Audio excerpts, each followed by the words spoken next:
We're at EB Games in West Hollywood for the release of the Burning Crusade. Waiting for the World of Warcraft expansion to come out. Do you guys play together? No, we play different servers. He's Horde, I'm Alliance. Oh, that's like 7 bedrooms. Wait until she levels up so I can kill her. We knew what a magnitude it would be, but, honestly didn't think it would be this big of a line. There's a bunch of noobs here. I can see them.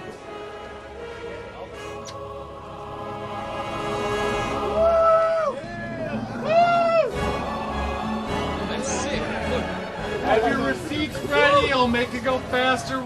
I'm looking forward to the new Alliance race. New levels, new weapons. Flying mounts, new professions, new races. I'm looking for World PvP because I hate Horde, so I kill Horde when I see Horde. Lord! I think I'm looking forward to my little pet that I'm going to get when I get the collector's edition. I wanted the pet. If someone doesn't play WoW, what do you say to convince them? I really didn't have to say much. I got him into WoW. I got like 7 of my friends into WoW. My ex-girlfriend, emphasis on the ex. I wouldn't talk to them if they don't play WoW. It feels great. So who's hotter, the Night Elves or the Blood Elves? Oh, the Blood Elves. Blood Elves. Night Elves.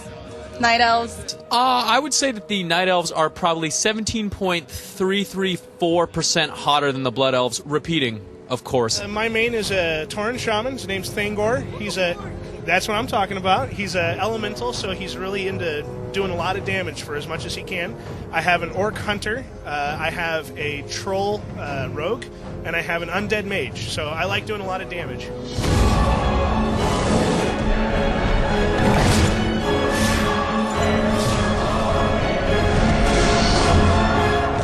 I got tomorrow off of work, and I got today off of work to level all day, and tomorrow off of work. So tonight I'm gonna buy it, go set it up, and play all night long. I got to work at 7. I'll probably play right up until I get to work. All night until school in the morning. Yeah, I got the laptop in the car so I can load it on the way, in all honesty. I don't know. I'm just gonna install it and just try to get maybe up to level 62 or something. It's probably gonna take a while, but however long it takes. I think people are afraid of how powerful we are, because if we were to unite, which we already have, and begin to take over the world, I think 8 million people now, I think that the world would be in for a big surprise when 900 shaman come running over that mountainside, you know what I'm saying?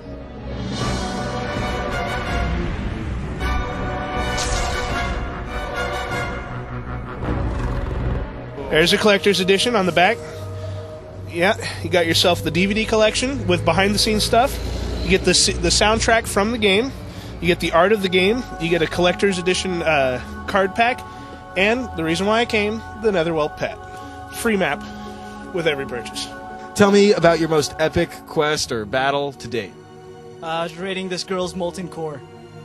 I've heard some of the women I know that play complaining that the new female character models promote an unrealistic standard of beauty. There's no reason for, a supernatural adventure to have birthing hips. It's just no reason. I'm gonna do an impression of my paladin, and one thing that I love about the paladin is that is healing.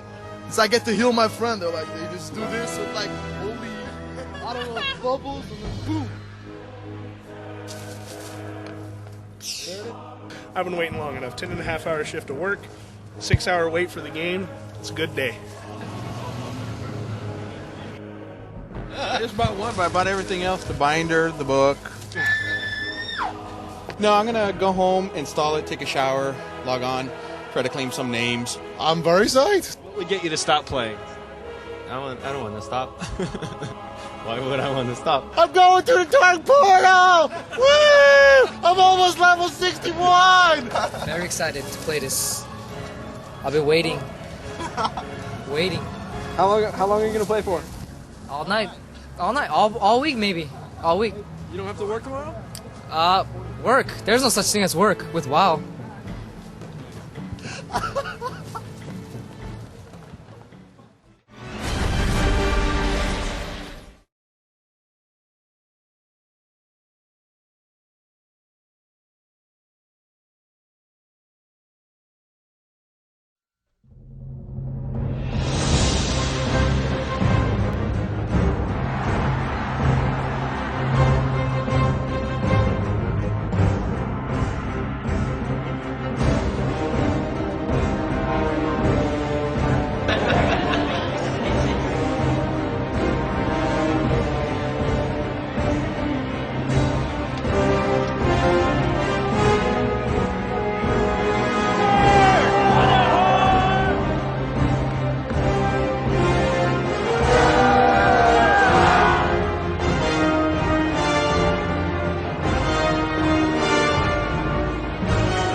You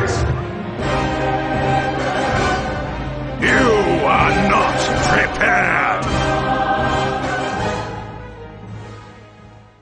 This is the first time that we're doing a midnight opening in Europe. It brings people together from all over Europe. I've been standing here for like 11 hours now, and he's been standing here for like 13, 14 hours. I'm in it for the role playing, for all the fun of being someone else in a different world. So we've been to Ireland and England to meet people who are playing the game. For me it's more a social thing because I got all my friends in the guild and so on. I think it's really nice meeting people from different countries. It's probably not very common to have mothers and daughters playing, but we do and we enjoy it. It's the social part of the game, you know, talking to a lot of other people, tactics with a lot of different kind of persons, you know. She has to help me all the time because she knows a lot more than I do. What features of the Burning Crusade are you looking forward to most?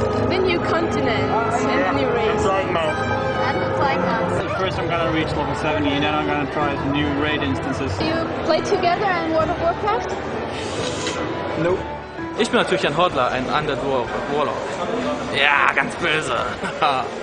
Gamer sind geil. Are you excited about the Burning Crusade? Oh yeah. Are you looking forward to it? WoW. Was sonst?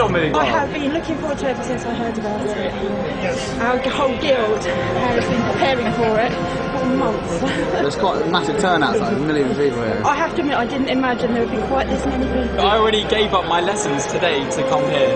Well, that's interesting. To play this game, I seriously gave up my lessons to drive to come here and play for the next 5 days, and then I've got my driving test. We are prepared. We love games. We love you! Thank you.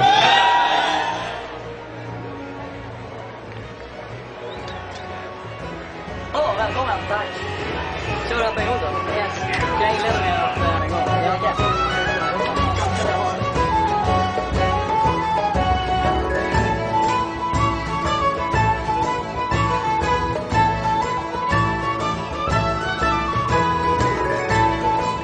Die ersten Spieler gehen heraus. Bitte, Leute. Die ersten.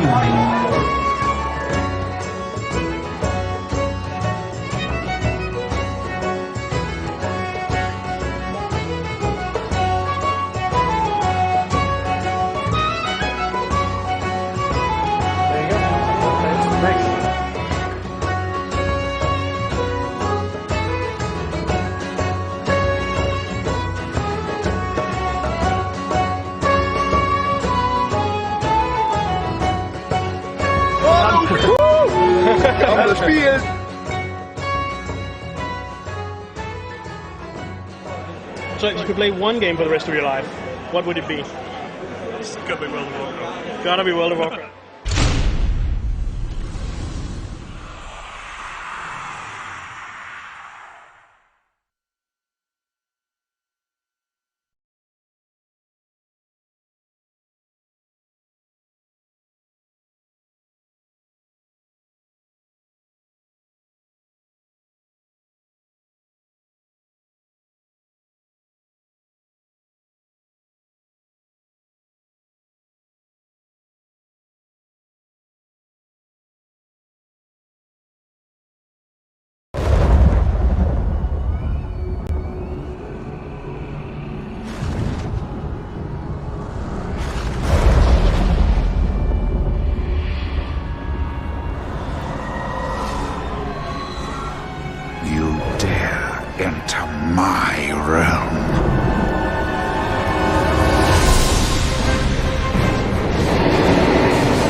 right, ladies and gentlemen, welcome back to another episode of The Dark Portal, your dedicated TBC community show.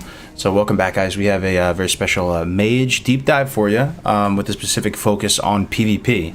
We've already done a Mage deep dive so far, starring Jigsaw and my man Riddle, but this one is going to be more PvP focused, and hopefully you can get something out of it.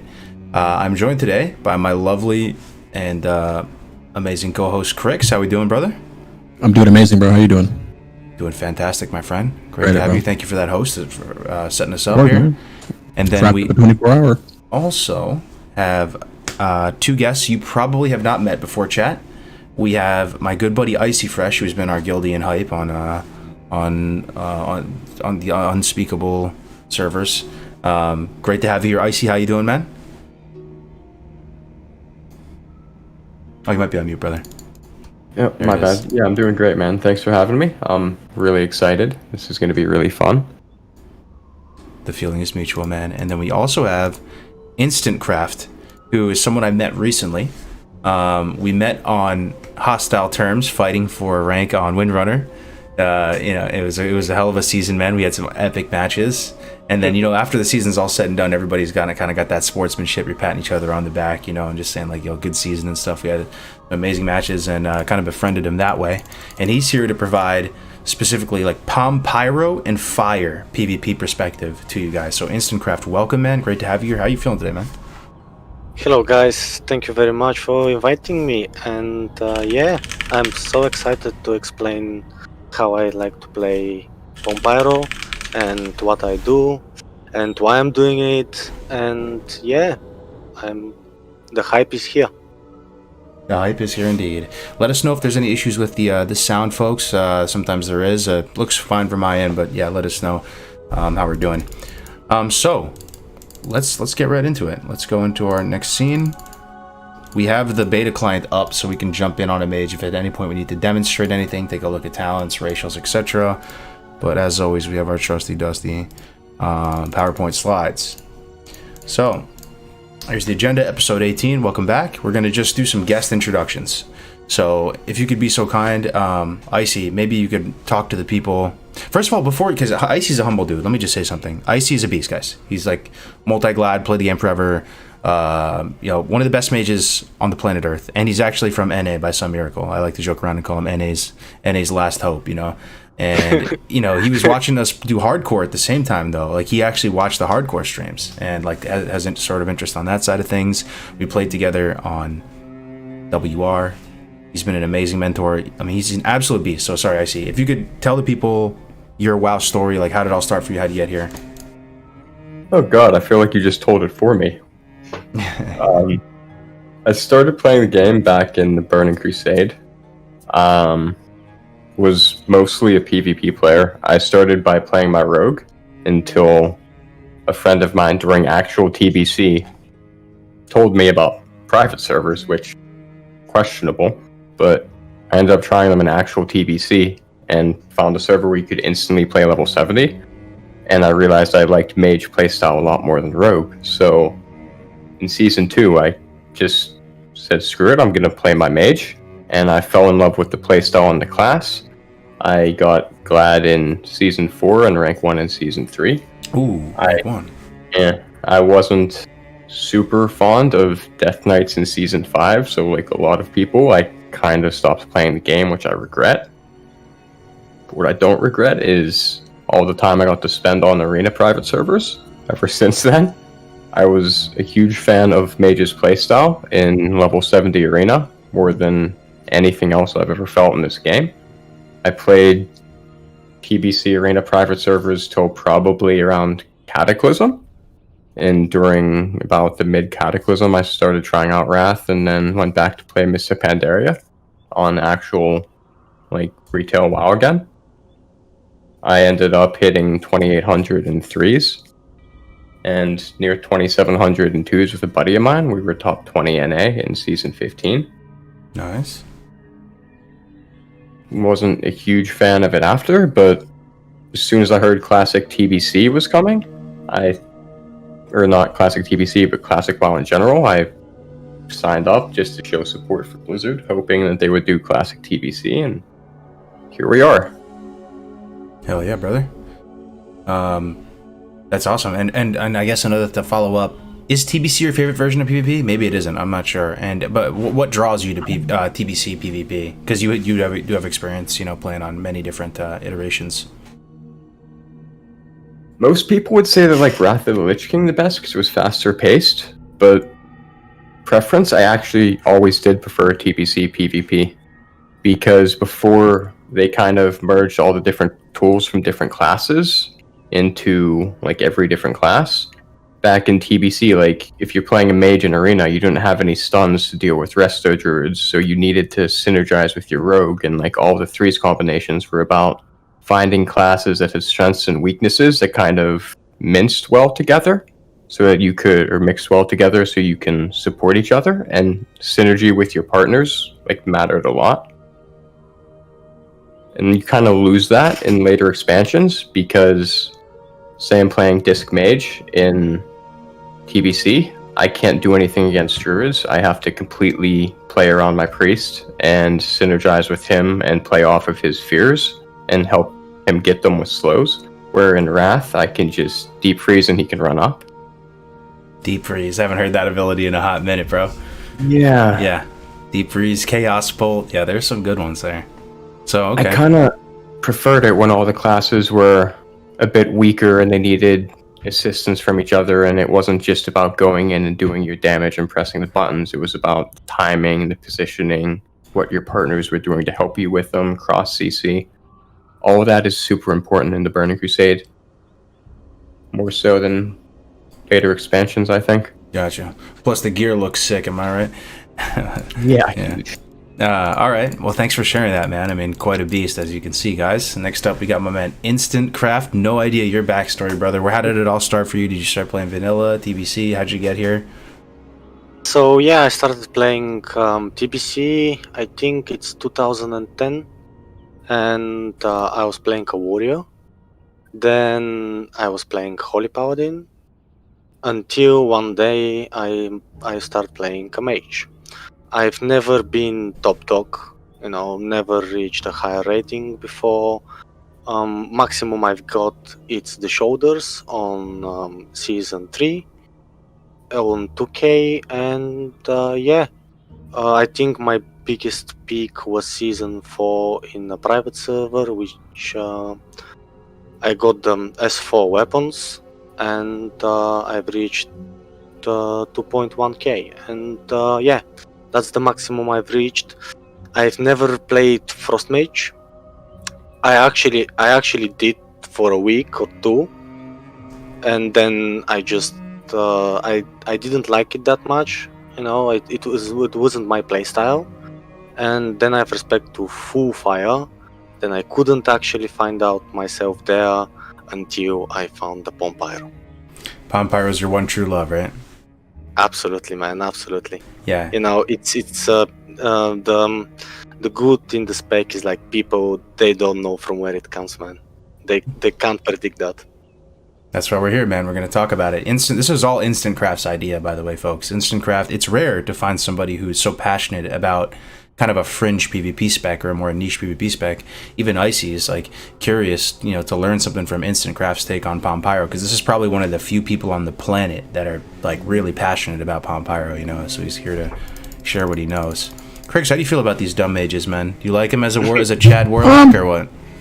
I don't mind him as a warlock or a priest, really. Not really. They can be annoying. They can be really annoying. Other than that, no, they don't really bug me. They're fun to play too. I've never really PvP when I was garbage when I tried to PvP one. Shocker. But, yeah. You're playing with one today, huh? On the beta? I was playing with him for a while today, and we won every game. It was weird because I played with the rogue. He was on his rogue, and we won. And I was on a priest. And then we switched to his mage, and it was domination because he was just. It was the difference of being like a good mage. He was a really good mage, right? And it was like butter. The escapability, bro. So every time I think he would die, he had that block. There was so much survivability. I really liked it. Gotcha. Yeah, almost got Venruki though. Yeah, we almost beat Venruki, yeah. Barely, but we didn't, though. Nice. Okay, well, let's jump right into some of the meat and potatoes. The next real, first substantial slide we have here is strengths and weaknesses of the mage. Anything you come to mind, chat, you can participate too. Just taking a few steps out and just looking at the mage in TBC. What do you feel are its strengths? What do you enjoy about the class, maybe too? It might tie in with that. Anyone can just jump in here, or weaknesses. I say I'll let you go first.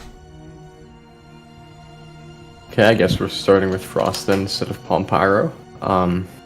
One of the strengths is it has insane amounts of control over the game that it's in, and it can sort of counterplay what your opponents want to do. It's very much like a puppet master, kind of, if you play it properly, with the polys rotating out on the targets to peel for your partners, on top of this polys you can throw on the healers and counterspell to lock them down from healing their partners when they need to.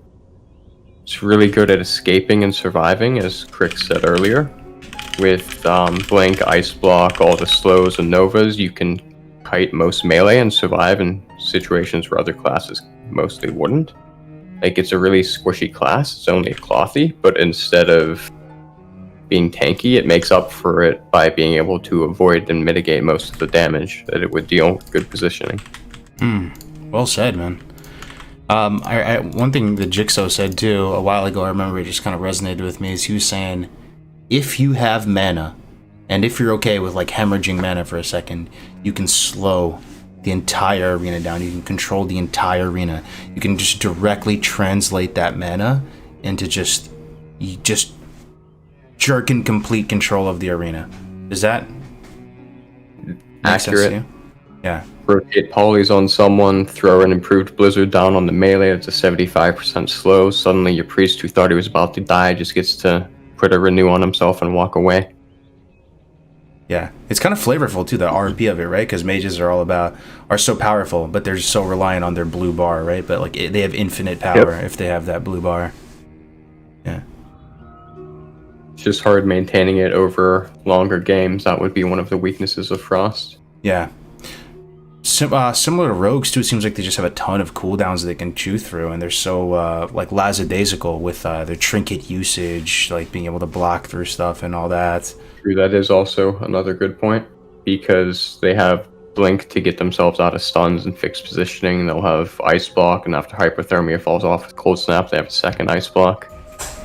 So most of the times, if you're playing a disc mage comp, for example, or healer mage, when you queue into a double DPS that's trying to end the game, they'll feel like they want to CC your healer and go you, but because of the amount of defensives you have, it's basically a trap. Like, mage with a healer, in my opinion, should counter every double DPS comp in the game if played properly. Gotcha. How do you... what about mage's damage? Do you think a frost mage does a lot of damage relative to other classes? I mean, warriors... damage, yeah. Disgusting like, damage? Really? Up there with warriors and rogues and stuff? If you can get shatter combos off, you just delete half of someone's health bar if it crits. Like, it's not sustained damage as much as a warrior or a rogue, but more very, very high burst damage. And even if you can't get casts off in situations where you want to just use instants, which is instants and scorches are really good in the earlier seasons before you get haste, you're still being able to maintain a somewhat high amount of damage if you're weaving ice lances in on frozen targets with frostbite and novas. Do you think like, again, it doesn't have to be super scientific here, but like, do you think if left to your own devices next to a rogue, if they had full uptime on just like a shaman or a warlock just sitting out in the open, you could do more damage than a rogue? If I can cast, yes. If you can cast. Yeah.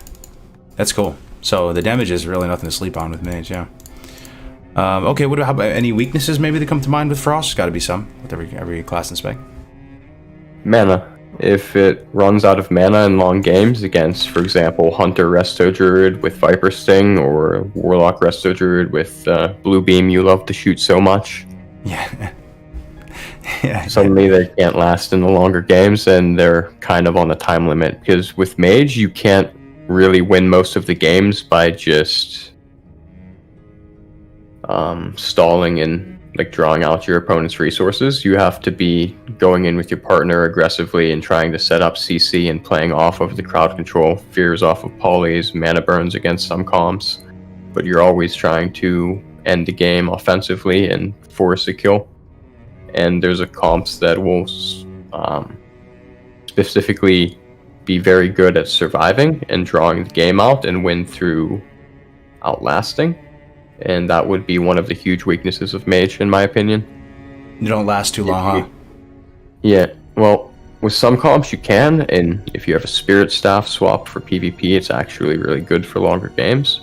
With good use of mana gem and evocation, you can manage your mana up for a really long time. But, for example, if you queue into Hunter, Warlock, and Arresto Druid in 3s with Drain Mana and Viper Sting, if you don't win in like the first 2 minutes, you're not really playing the rest of the game. Yeah.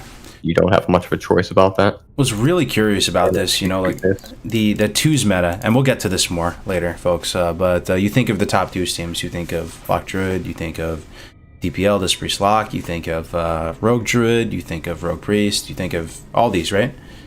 Like the only one that I hear of is with Mage is DPM, is Disc Priest Mage. You don't really hear Druid Mage, you don't hear... but anyway, out of those kind of like control healer DPS comps, did they have the least longevity, DPM? Do you think? I'm sorry, I don't understand what you mean. Oh, in terms of like, you know, I see all those comps as like kind of control comps. Like they go the distance, they are healer DPS as opposed to double DPS. Like, are you on the clock more than? I mean, Warlock teams have tap. You know, they have Rogue teams have limitless Mage. Yeah. Yeah. We'll get to that more when we get there. I'm curious which of those, though, you actually feel favored as DPM against, like, you know, whether it's LD or DPR or what have you. Specific matchups, I feel like Disc Priest Mage counters Disc Priest Rogue, for example. It's really unfavored against a good Warlock Druid or a good Hunter Druid. Mm-hmm. Okay. Gotcha, man. This is some like nice... Also Go ahead. I feel like mages are pretty vulnerable to dispels as well. That too. Pretty hard to master. I'd say one of the harder classes to master as well. Pretty squishy, lowest HP out of all the casters, I believe. And yeah, it's about relies on your setups as well, right? Because of the shatters. If you can't get a shatter, you're not really pumping. And one thing that most people who play other classes that try and swap to Mage or try and play with Mage as well, don't understand as much, is it's not really about how much damage you do over the duration of the game. It's about how much damage is being done at the correct times and controlled bursts. Like if you're just pumping damage into life blooms that are consistently being reapplied and limiting your mana bar lower and lower, just wasting it, it's not really doing anything for the game, even though at the end it'll say you had a huge damage number. It's all about you go in with your priest, for example, the priest will get a fear bomb, then you do damage on a kill target while the other one's CC'd, trying to pump out as much as you can in that burst, and then pulling off of a fear and continuing the CC chain however you can. But after that ends, if, like, Druid with Trinket, for example, NS and get heals off and you can't prevent it, a lot of the time continuing damage from there might be a waste of mana. Mm-hmm. As a Warlock, those are timing. Super wise words, I see, because I'll finish the end of the game and feel miserable and be like, oh my god, like this rogue was trading so much better in terms of damage. But then I'll see that I did a lot of damage at the end of the game, you know, on the post game screen.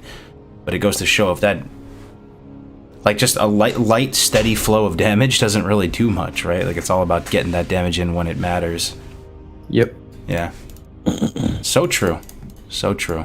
Great start. Okay, well, let's just this is just light touch. Let's move on to PomPyro and on the fire side of things as well. I think a lot of people are curious, like, can you even play Fire Mage as PomPyro? Like, the floor is yours, Instant Craft. What do you have to say, strengths and weaknesses of the Fire or PomPyro Mage? All right, so let's go, guys. Let's go. Fire spec and PomPyro. So you're not gonna see this spec on very high rated. So you never see a Gladiator's PomPyro or people who are very high. The only reason is that you have so many weaknesses, and with Frost you have Ice Barrier, This is such a huge thing. You know when the damage is coming, and you can pop your ice barrier. Even if the things get worse, you have a deep freeze. Sorry, not deep freeze. The shutter thing. I see how it's called actually. When the roaches hit you, sometimes they get freeze. Oh, frostbite. Frostbite. Yeah, frostbite. Okay, you have a frostbite. Then, even though if the things get worse, you can ice block. Then you can reset with another ice block, another ice barrier, another frost nova, another cone of cold. Which Pom, you don't have that. With fire and with arcane, you don't have nothing. So basically, here you have to be really careful what you blink.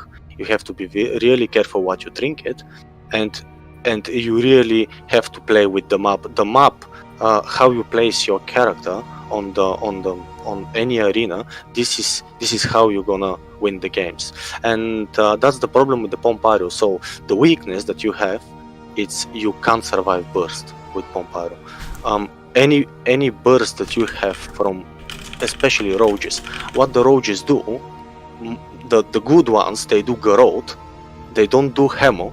They do garrote, just only one hemo and viscerate. So they just burst me as much as they can, and they go vanish. And what we end up here, because I'm having only one armor, which is called mana armor, mana shield. Mm-hmm. So basically, they've got my health. They also get my mana, and they went vanish. So I have nothing to do. So here I'm just waiting again to pop me out. Meanwhile, they probably put shift on me, which I'm slowed, and this is where it gets so complicated. That's why you can't actually see PomPyro that viable, because you can't do much. Mm-hmm. And then the another weakness you have, it's all the silences. Here I'm speaking when you're playing against Locke.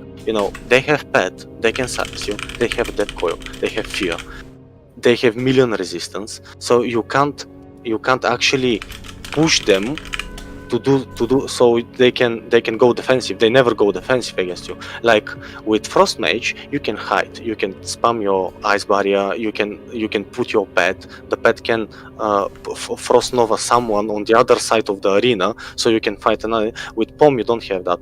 The only good thing that you have with Pom, the strength, and the style that I'm playing with slow. So I'm going deep arcane until slow, because this is the only thing that can buy me time.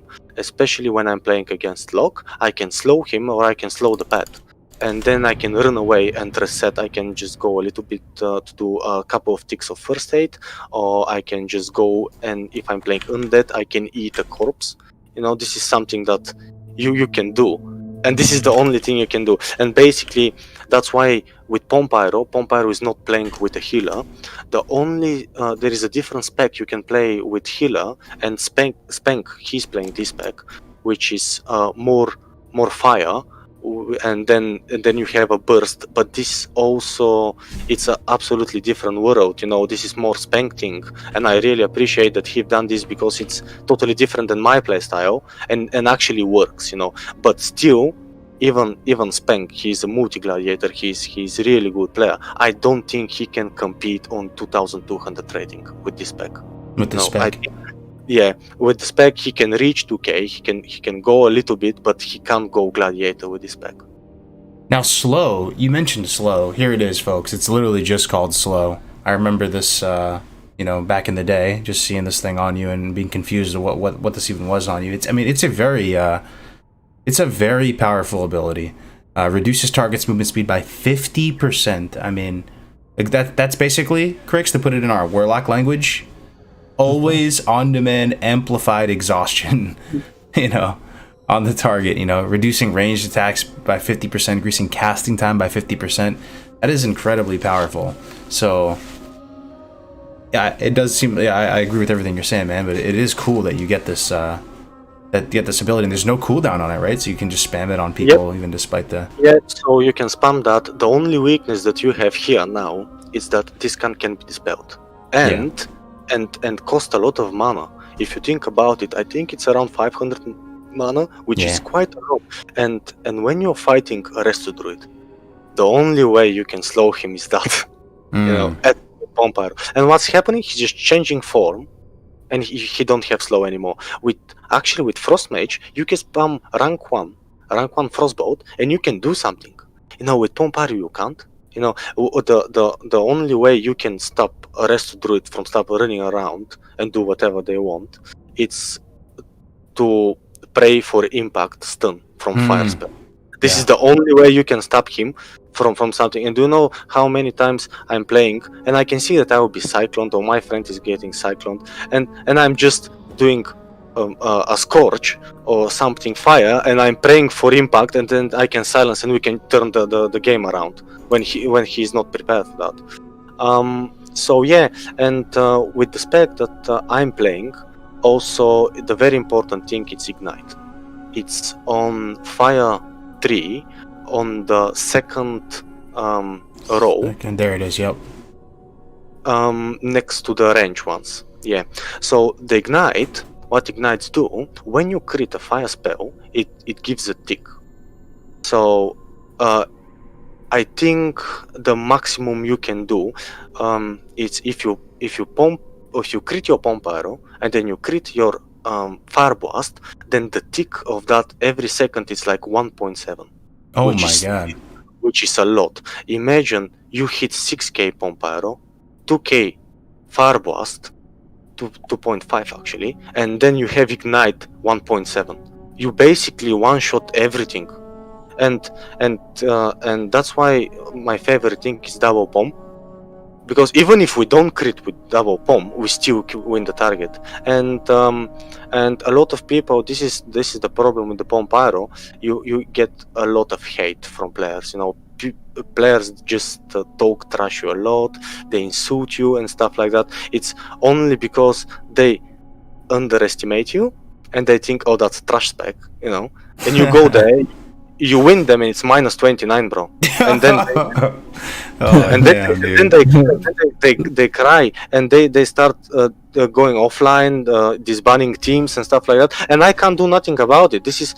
They have to be prepared for that. If you're not prepared playing against PomPyro, you're going offline. You're trying to dodge these PomPyro measures. And I've been witnessing a lot of people. I'm getting online and they just stop queuing arenas because they know that I will queue and this will cost them like minus 29.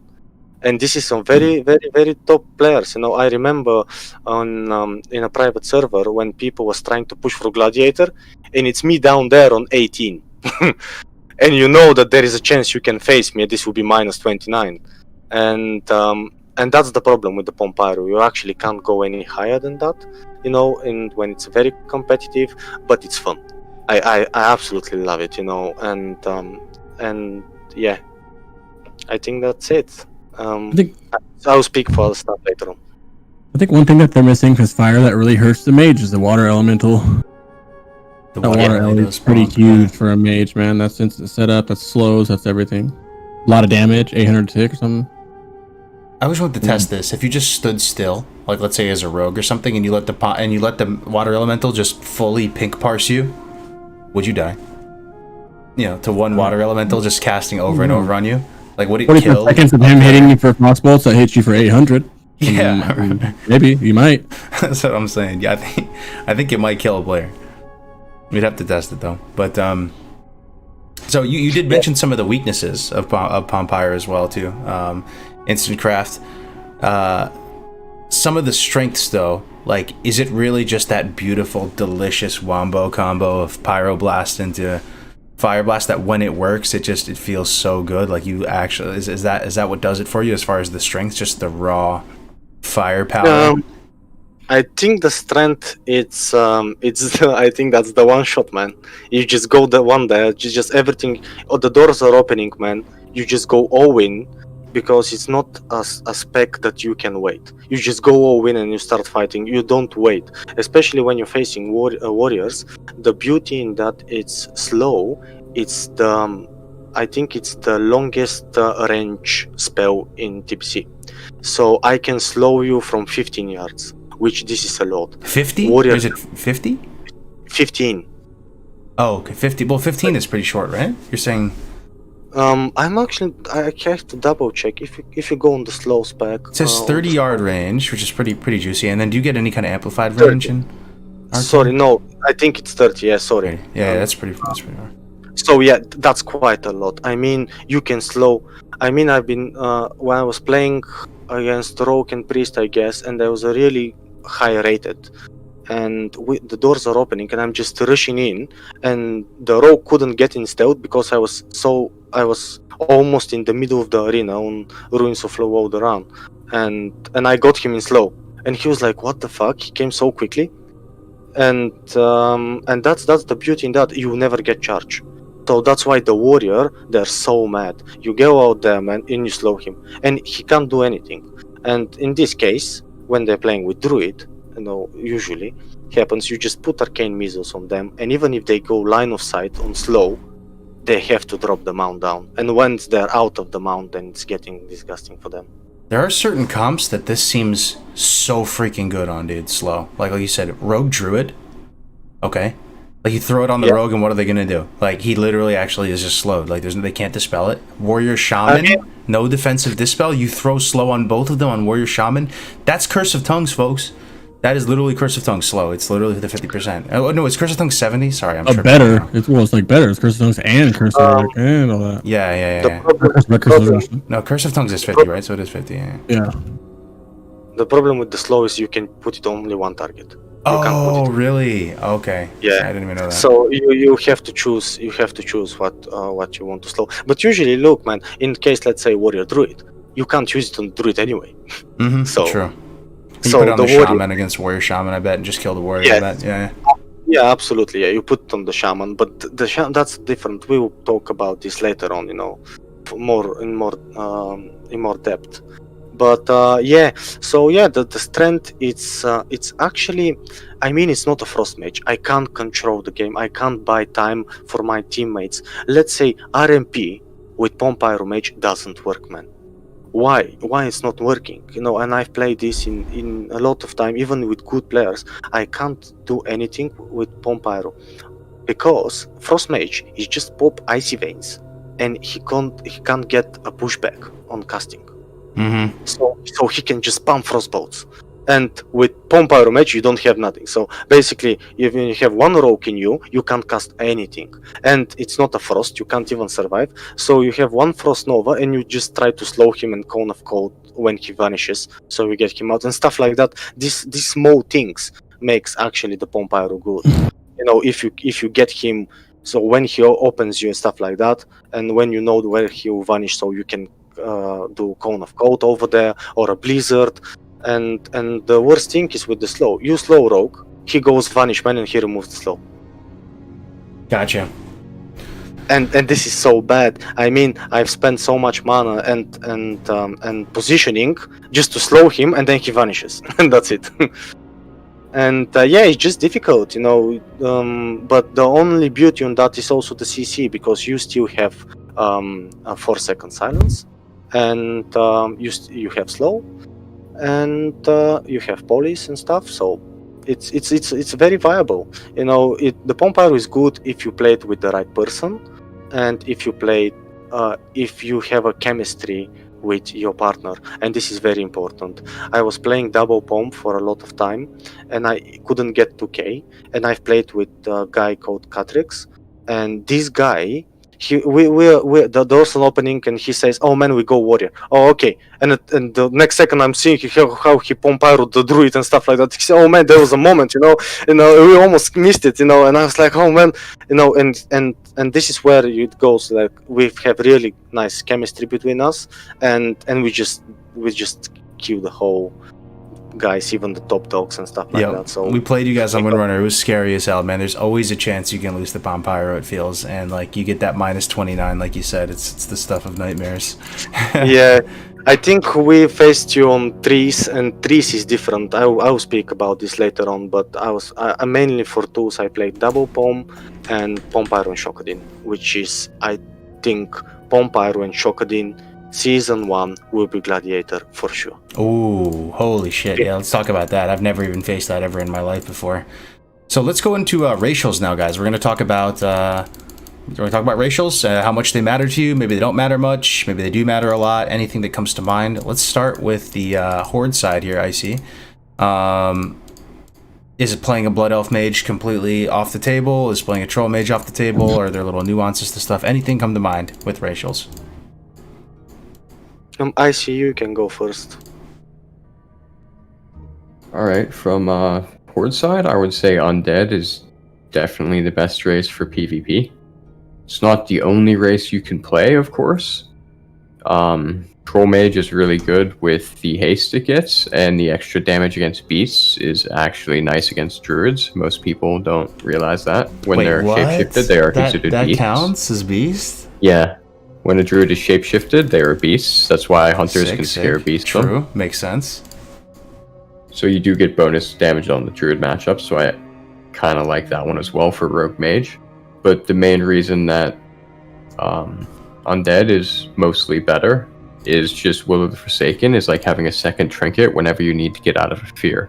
And one of the Mage's hardest matchups in Arena is always going to be Warlock comps that spam fear. And having just a second trinket to take a fear off while you're going aggressively for a kill and stop yourself from getting peeled is probably worth more than any of the other bonuses. And to your first question, I feel like Blood Elf Mage is memeing. Blood Elf Mage is Blood Elf Mage, yeah. Yep. When are they not? Yeah, it's real.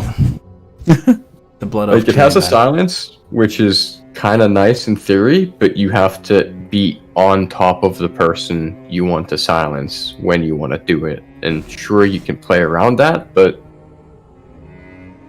there's so many better things to have your racials in. Yeah, it's so true.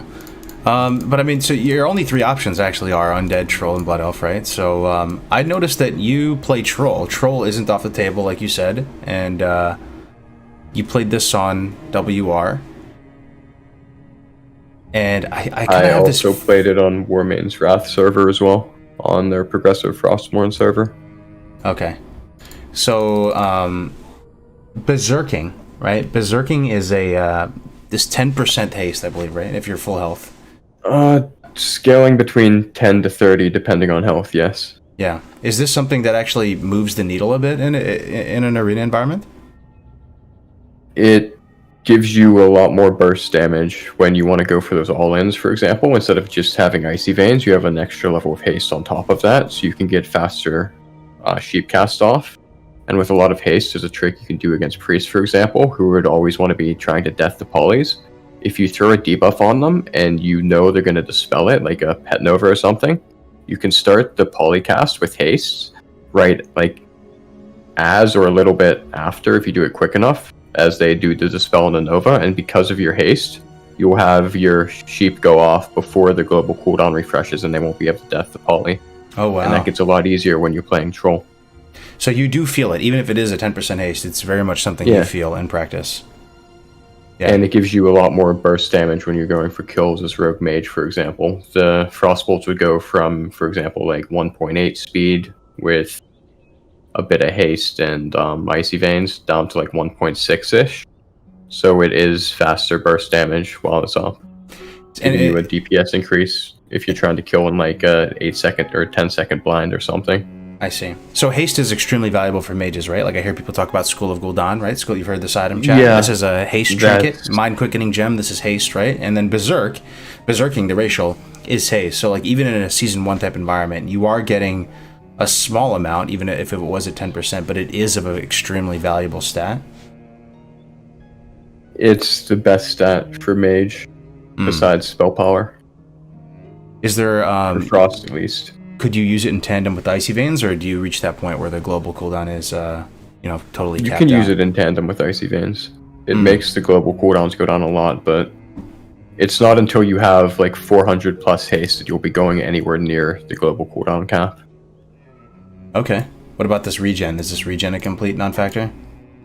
I mean, it might come into account over super long games, but I've never really noticed it. It's hard to tell health regen. I see. And the consideration would be that if you were trying to like pump as a mage, you would be in a decently better position than an undead, considering that your racial impacts PvE as well. So yeah. Troll is the best race for PvE mage. So if people want to do arena and they want to go troll, are they going to be laughed off the stage, or you think it's still serviceable? I mean, You could play it. Like, you could probably get glad as it. You could get rank 1 as it, possibly, with the good enough comp. There's things that support it, which I mentioned earlier. TBC is a lot about playing with your partners. A really good comp that most people sleep on in TBC is actually Shadow Priest Mage Resto Shaman, and the damage they deal with Bloodlust is huge.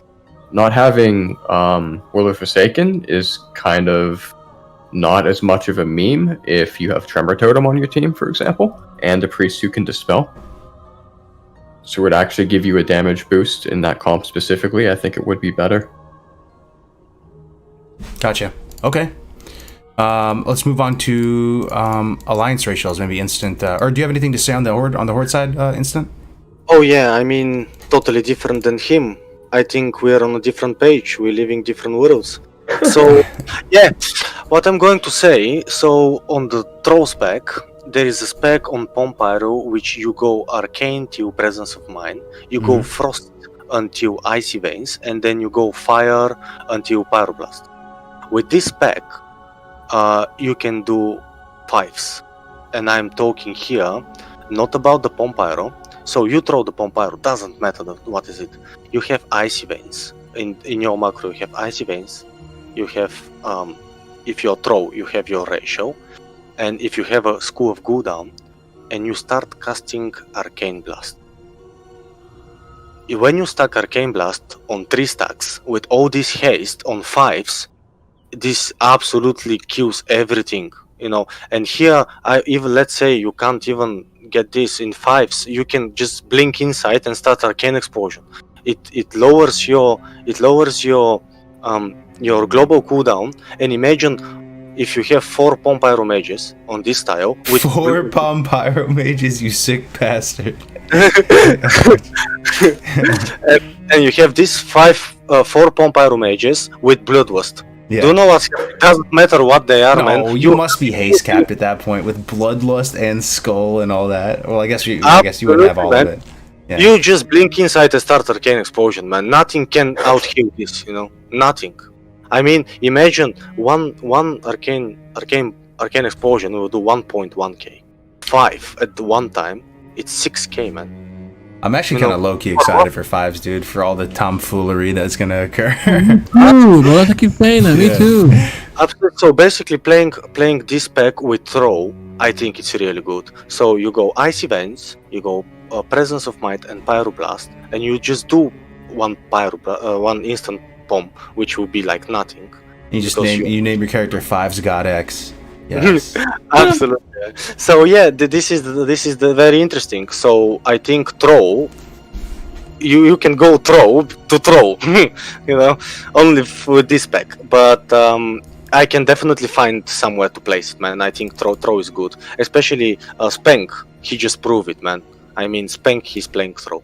Yeah. And with the Resto Shaman, right? That's his thing he's been doing. So, yeah. So you can play with Resto Shaman or you can play with Priest. I find it with Resto Shaman is better because you have the Bloodlust. So he Bloodlusts, and Spank, yeah, he's a bastard, man. You know, he's playing with Kargoz Trinket, which when you do four spells at the same time, you cast like a lightning bolt. Oh, that thing, the lightning capacitor thing. Absolutely, that's man. Hilarious. So, yeah. I mean, he knows what he's doing. You know, he's been there, done this for years. So he's playing throw only for this reason, and it makes so much sense, man. You know, so throw mage for frost, yeah, it sucks. But for anything else, man, I think it's just you can be very, very creative with that. Hell yeah. Man.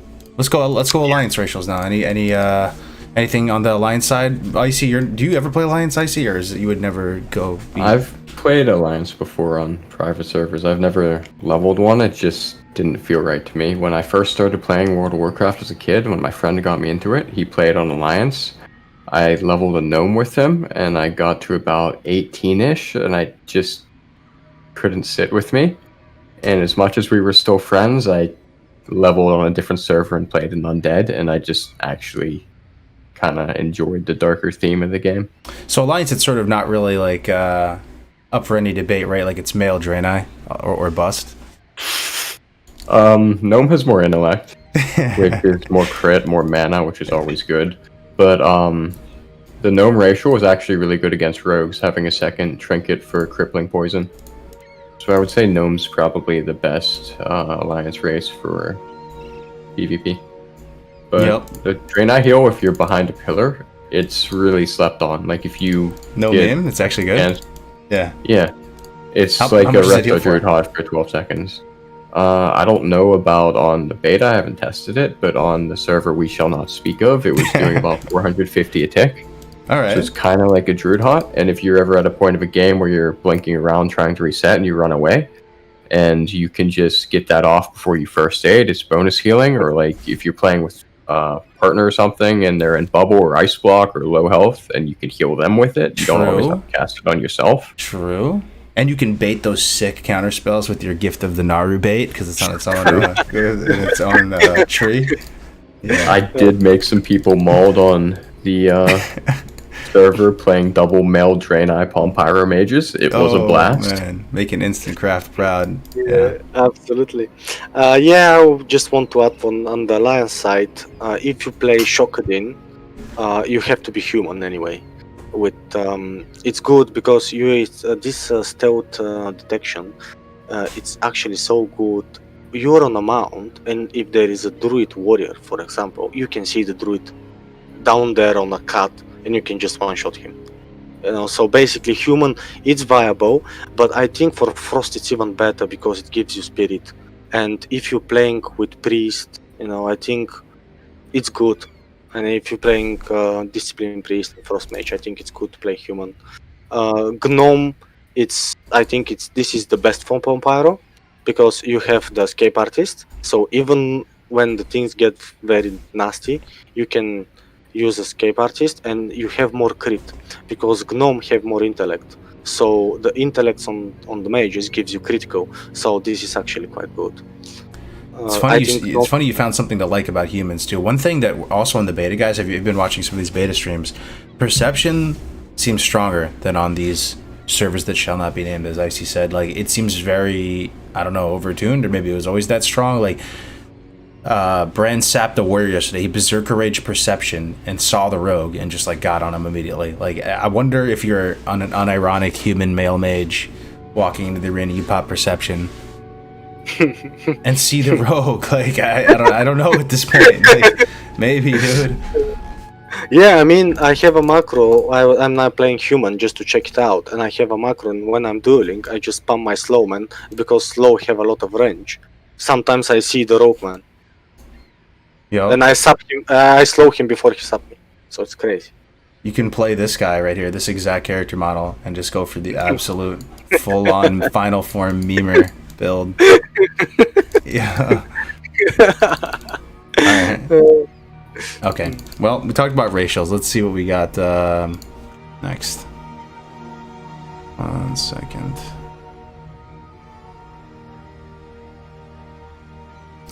Okay. So we talked about strengths and weakness. We talked about racials. We kind of talked about mage specs already and like strengths and weaknesses, why we like them. Let's get into comps now. Comps are really, really fun to talk about. Twos, Icy. Season 1, 2v2, Frost, best comps. What's your favorite comp? Let's go. In season 1? Yeah, let's go season 1. Twos? Yep. Oh, 1 second, sorry. Sorry, I had something caught in my throat. Was it a PomPyro? It hurt a little. Warlock. I'd have to say Rogue Mage is probably the best comp for season 1. Just because of how weak everyone is without resilience. Rogues are really strong in that season. As people are gearing up, and as a mage you can kind of ride on that hype train, so to speak, and get some free raiding, killing druids before they have any resilience or gear. So you're going, so Rogue Mage, and do you think, people say double DPS is going to be so heavy in season 1. Do you think DPM will have its place? I mean, so far, for whatever it's worth, this pretty Priest freaking Mage strong. is going to be really strong as well. Yeah. It's just, if you queue into a good Lock Druid, a Hunter Druid, it's really, really hard and makes you hate the game, but it is still a really strong call. Okay. It gets very close to Rogue Mage, and then later seasons, just Priest Mage is better in my opinion. but it's just specifically like how strong rogues are with their damage in Season 1 comparative to how low everyone's health bar is and how low resilience they have. It's just such a strong option with the control they bring as well.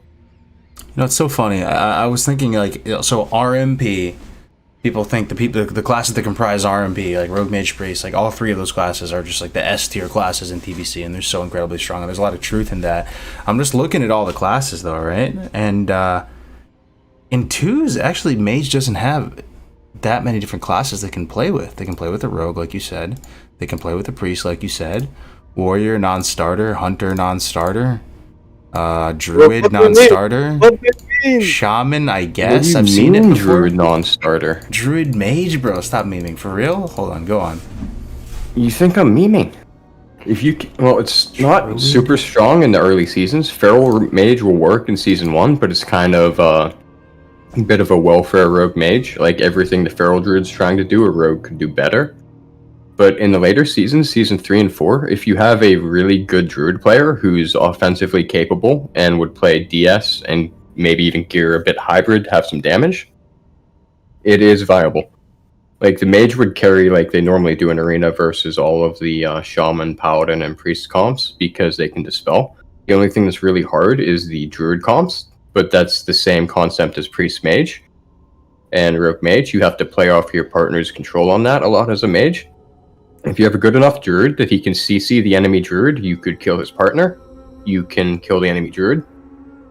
If you get a Bear Stun out of a clone into like a Starfall stun proc, or not Starfall, Starfire, I believe. NS Wrath is huge for damage. And you can do a combo where you get a Cyclone set up on a kill target. You time a I think it's Starfire, as the Mage does a Shatter combo to hit out of the Cyclone when it ends, and then you can NS clone off of that while they're low health to prevent them from being healed while you set up CC on their partner. Like go for a refill on the How come we partner never or see that shit though, bro? you You never see Druid Mage, bro. Every time I think I saw like a couple times and we just rolled him over. Because no one remembers how to play it anymore. It's really hard and it requires an actual really, really good Druid.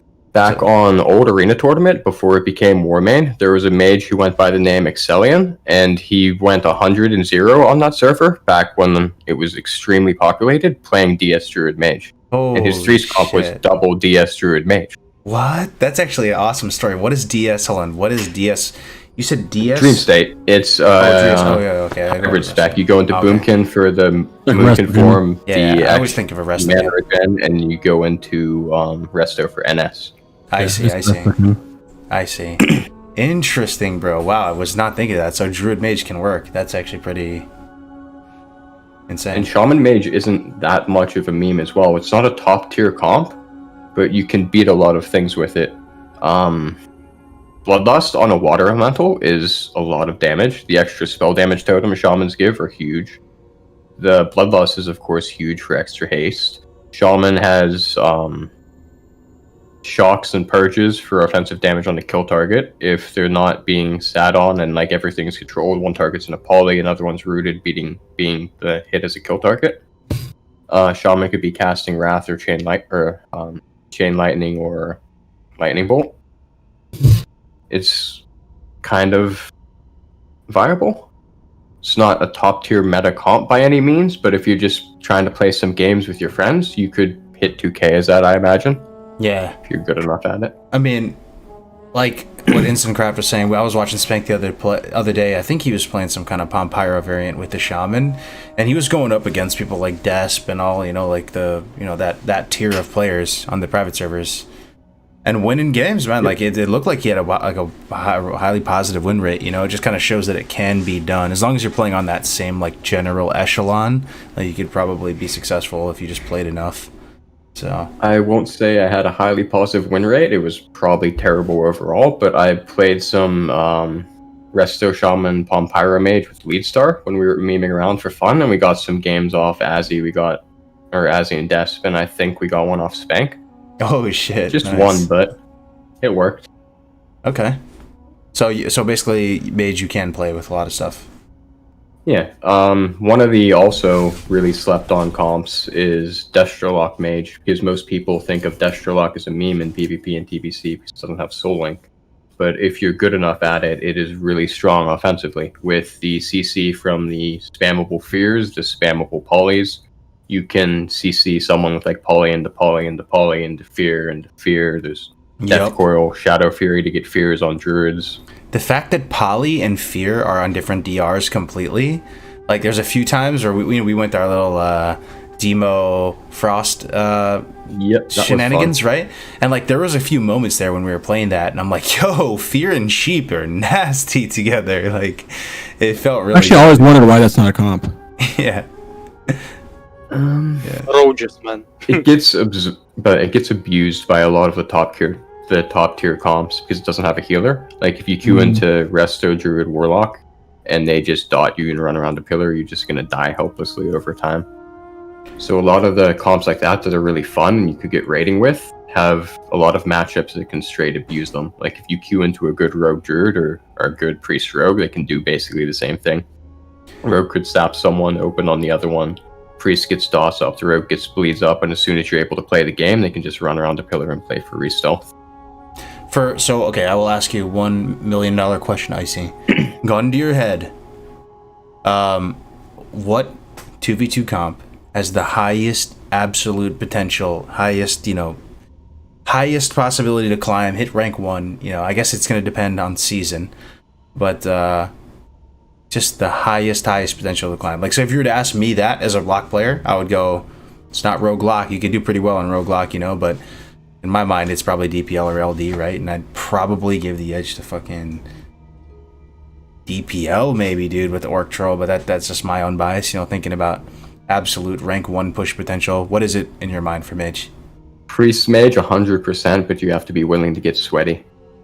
Like, if you queue into a Warlock Druid or a good Warrior Druid, it's not just going to roll over a die, or a good Rogue Druid. Be prepared to sit through some games that are going to last 30 minutes to an hour, sometimes more. I think the longest game I've ever been in my life was an hour and 48 minutes against a Rogue Druid. You gotta get really sweaty if you want to win those and go for it. I see. Interesting. So, like Brand and I, how we're like partners, we're practicing every day. Like some people might be watching right now, they plan on playing a Mage. Yeah, it'd be a good advice, I think, to go find a Priest then, because you have that potential to climb and be really successful together in the long run, and at least know that potential to push it to the highest levels is there for you, if you can find a good Priest. In my opinion, if the PvE gear is there in Season 3 and 4, specifically Season 4, if you can get Skull of Gul'dan from Black Temple and you PvE and you can get your guild to get you the Sunwell Plateau haste gear, I believe Disc Mage is the strongest comp in the game in that season when geared properly. Like haste breaks Mage with the gear you can get. Interesting. Like the Season 4 PvP gear is actually not the strongest gear set you can use as a Mage.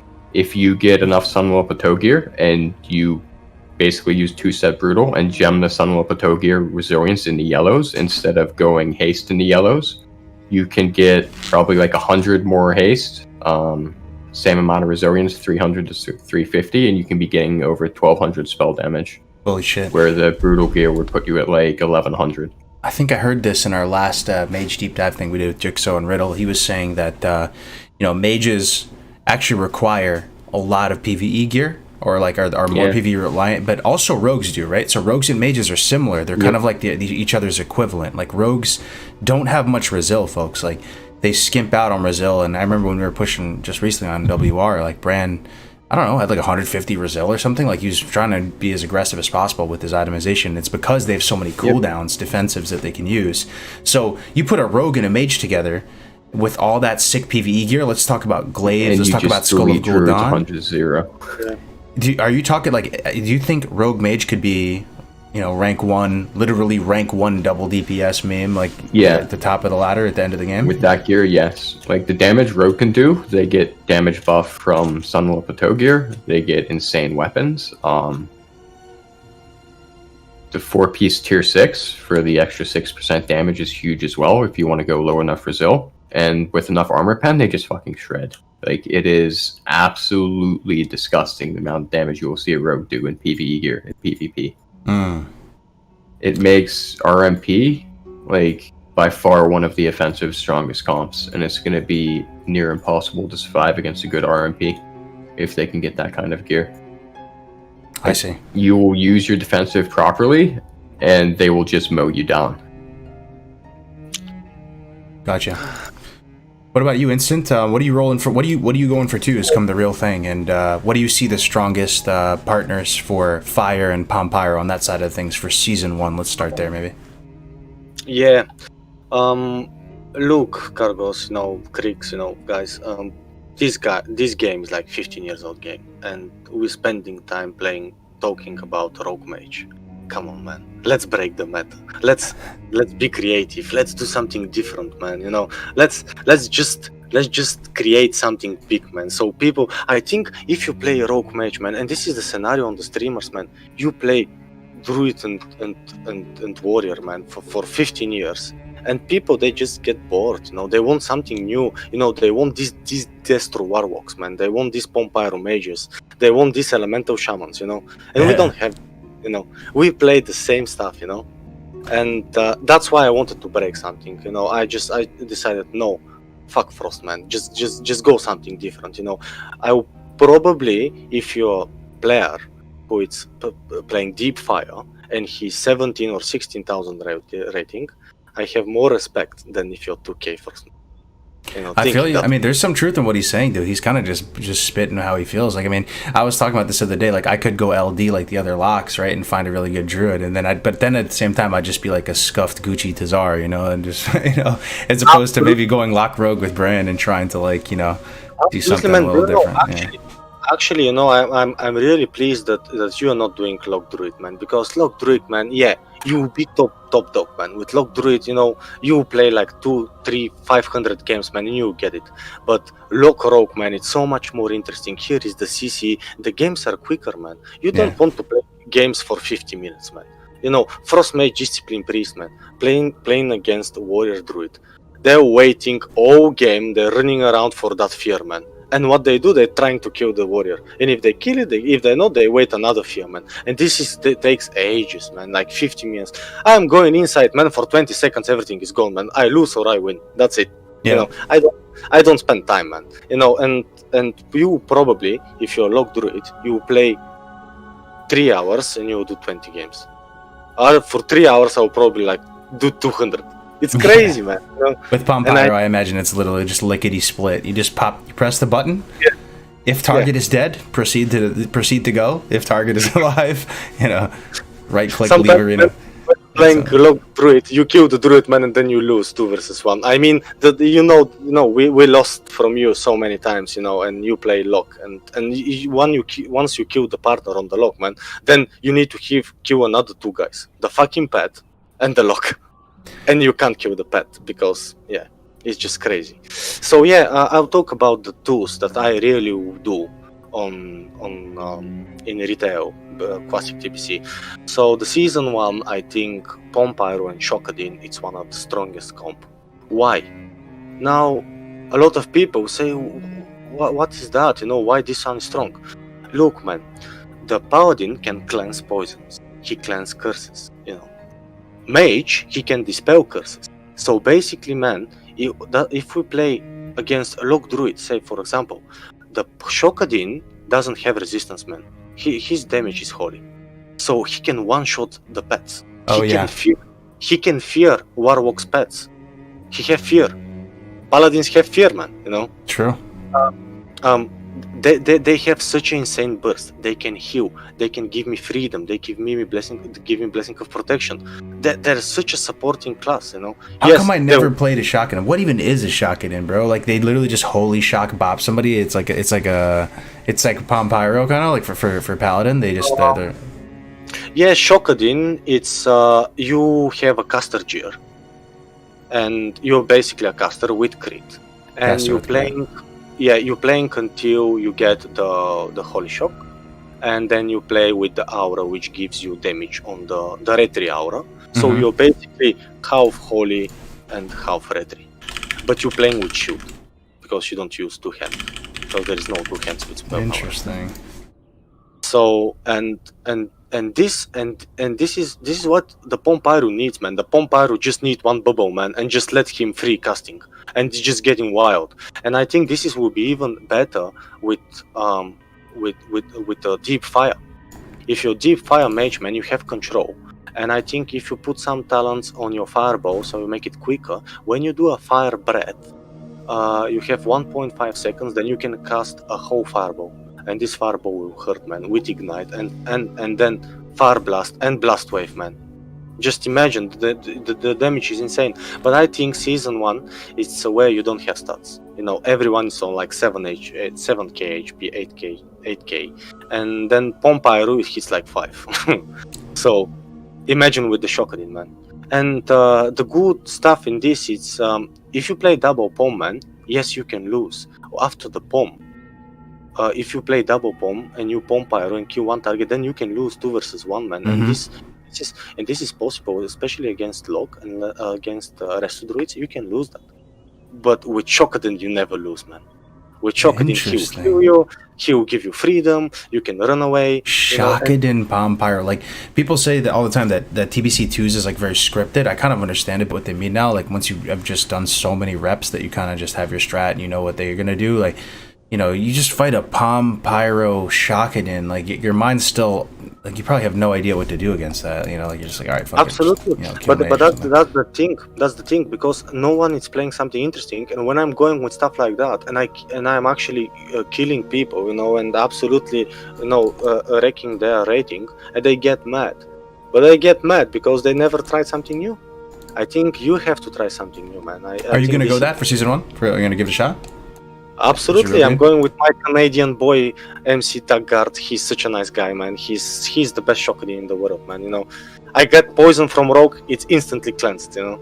Yeah. And it's just imagine how much easier it will be if I play Shockedin against Locke and Rogue.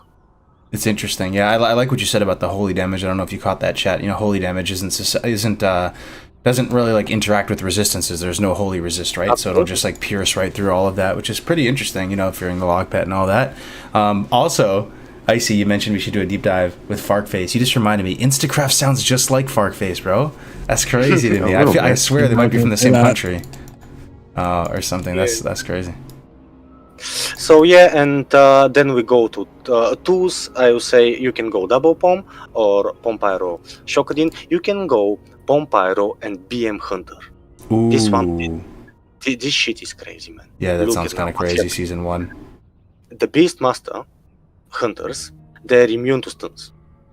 So the only person they will stun is the PomPyro Mage.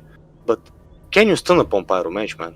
He just do PomPyro Fire Blast and Ice Block, and then the Hunter, it will just absolutely kill them. The interesting thing is it's the aim shot here. We have aim shot, 50% reduce on human.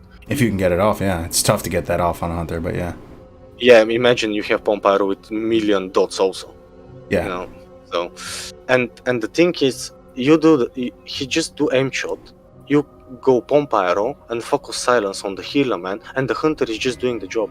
That seems really strong. Yeah. Yeah, it's and maybe you wouldn't press your PomPyro until after he gets that aim shot. You know, you could set it up that way where you don't just immediately go red. You're like, all right, let's try to work our way into getting an aim shot to connect, and then we press our buttons. Like, that might be Yeah, and this is also a very strong one. I've played. There was a guy, very interesting guy. You know, I think it's called Red Panda or something like that. They are playing Warlock and Warrior.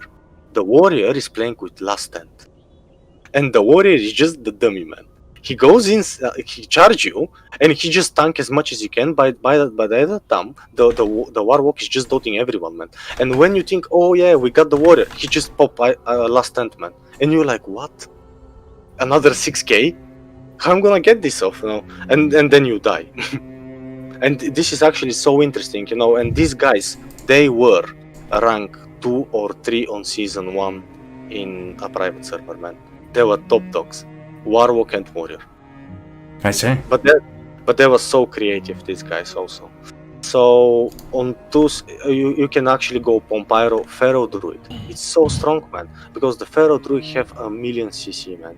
and he can do roots, he can also heal, he can innervate, he can do a lot of stuff. And also it's good comp, but I've never actually played with a good Pharaoh Druid, so I can't actually... You kind of forget how many actual types of comps you could run. Like, yeah, I never even thought of these things together, you know? Like, I kind of thought that the comps were so... It was only like a handful of them, you know, people are playing in the super meta, but absolutely. Interesting. But think about it, man. You can play Rogue and Pharaoh Druid. Why not PomPyro and Pharaoh Druid?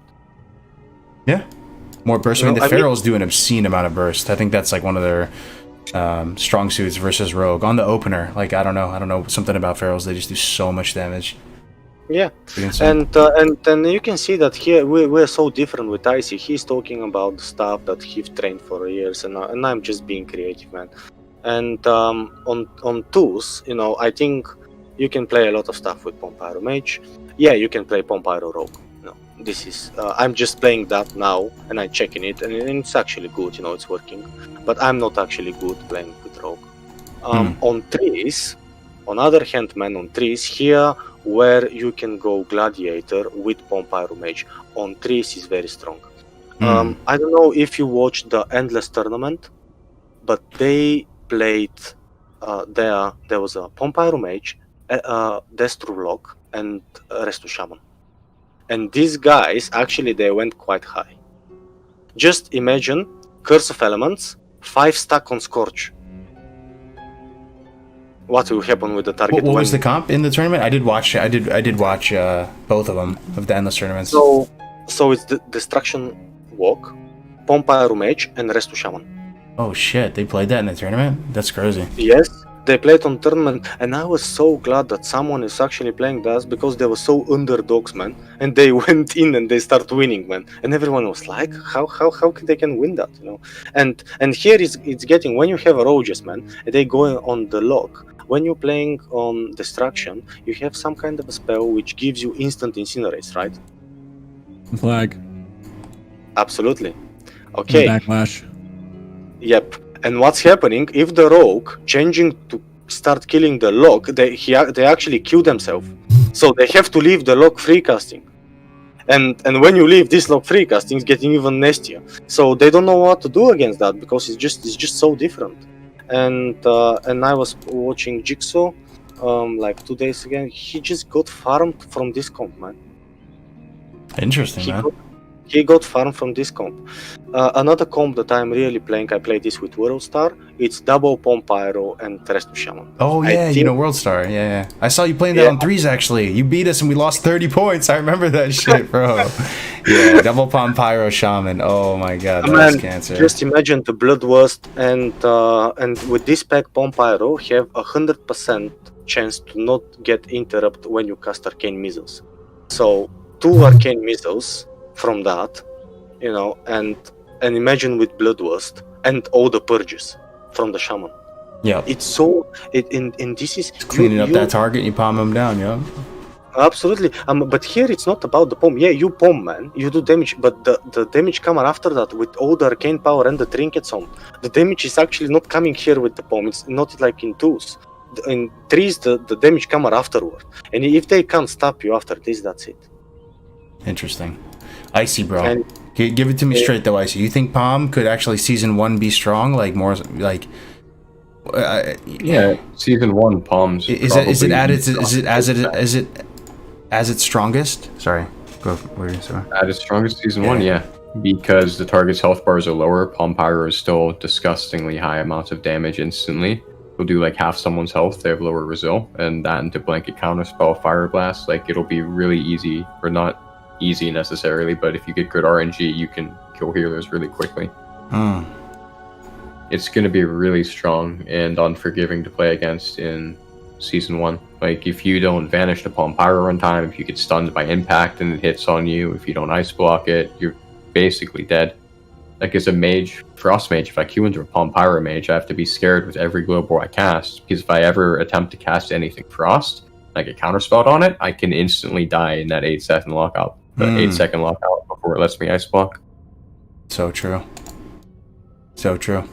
So season 1, man, which is what on everybody's mind. Like, PomPyro is actually legitimately viable, man. It's Season 1, Season 2, and Season 3 the PomPyro is very strong. Season 4 PomPyro is trash. Okay. I mean, I played Season 4 a lot PomPyro, man. You can't get more than 2k. It's just so difficult, man. You play only against a rogue and a discipline priest, and they just dispel you, and the rogue is just doing whatever they want. So yeah, I mean, Season 4 is hard for the PomPyro. This is where you go frost here. Season 4, you put these haste gems, man, you pop ice events and elemental and you kill everyone. But the PomPyro is so strong the first 2 seasons, and I think if people open their eyes, they can go very high first season in TBC Classic. Hell yeah. Well, let's talk about threes comps right now. I see back on the Frost side of things, on the more just like standard route. Best threes comps that comes to mind, and what are you going to play, and anything that comes to mind on the threes fronts for you, man? RMP. The holy trinity of the Burning Crusade. Can you play it all seasons? Where it all began. Yes. Start to finish. Start to finish. The CC is insane. You have an instant blind. It doesn't DR with the instant fear. Doesn't DR with the polymorphs. You can sap off CC. You have triple CC. If it's set up properly, you'll go in with a sap on someone. The rogue will cheap someone else. There will be fear or poly or fear into poly going out on the third target. If you have proper control on the game, you don't necessarily need to be healing, so your priest will have more time to do things offensively, like dispelling the kill target, putting dots up, even smiting if there's time. It's a really strong comp on all fronts in every season. It's S+ tier in my opinion. S+ tier, gotcha. And I think most people have heard of RMP, right? Like if you have any interest whatsoever in the arena, you've heard of RMP. I'm actually kind of curious too if there are other ones that come to mind. You mentioned Shatter play. Is that Mage, Shadow Priest, Resto Shaman? Yeah, is that something that could A tier still kind of range, or? Yeah, it's probably A tier. Death Sherlock, Mage, Resto Druid, if you have a good enough Death Sherlock, is really, really good too for the cross CC and damage. And like Instant Craft was saying earlier, most people will want to go on the Death Sherlock because he doesn't have Soul Link and it's a Warlock. But with proper uptime on heals from the Druid, they're basically just killing themselves because they're feeding him backlash procs at the same time as they're letting the Mage free cast while they're sitting on the Warlock.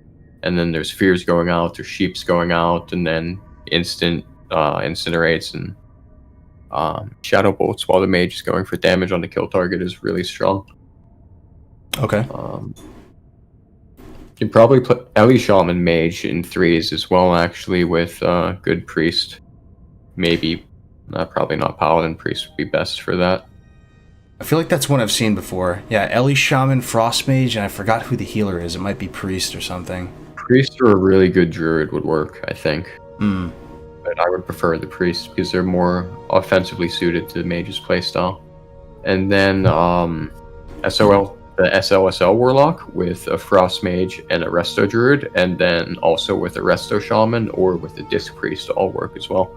There's a bit of a different playstyle to each one. Disc Priest with those two classes are my favorite playstyle to play on as Mage Warlock, because it's more of an offensive go in with fears and dispels and an extra dot, and you're going to be going for quick kills and forcing offensive pressure. Whereas with MLS and MLD, you're more sitting back as a Mage because most things are going to kill target or have you as a kill target. You're going to be wanting to focus on surviving and keeping your mana up till the Warlock does most of the work with forcing trinkets, forcing defensives, and setting up the start of the CC.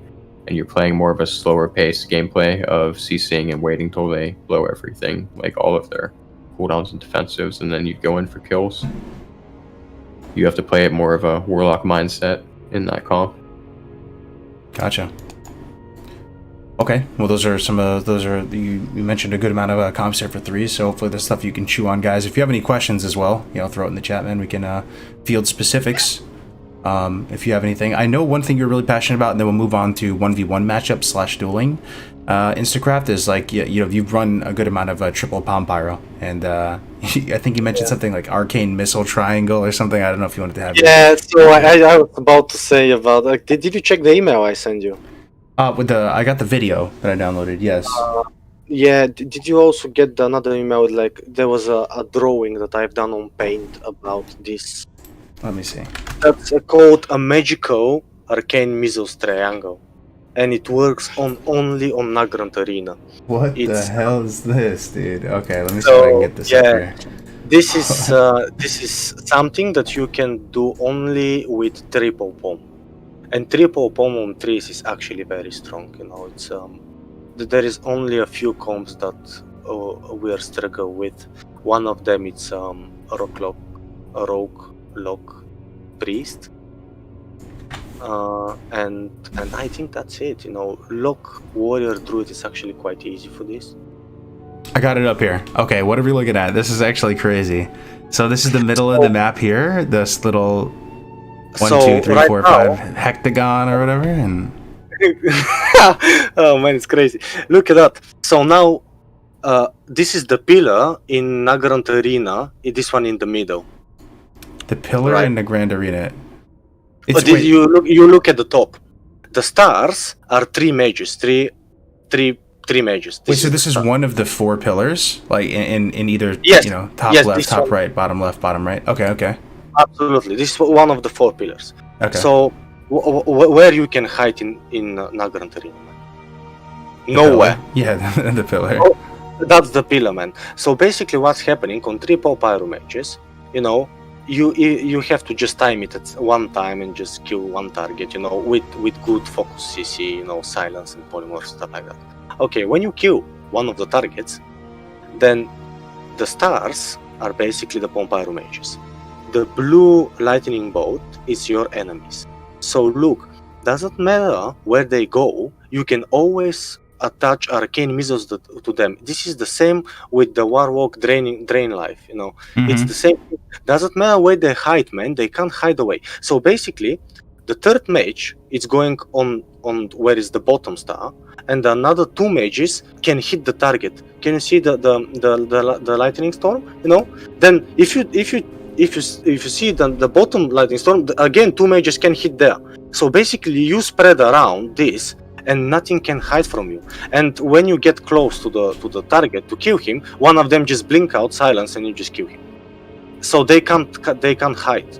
And this is what's happening. And a lot of time we were like doing trees. And doesn't one of the mages just die though if it's triple PomPyro? Like I feel like the game is over and like you wouldn't even get to a pillar. Like it's like you're fighting RMP, right? And you're just I mean one mage is dead.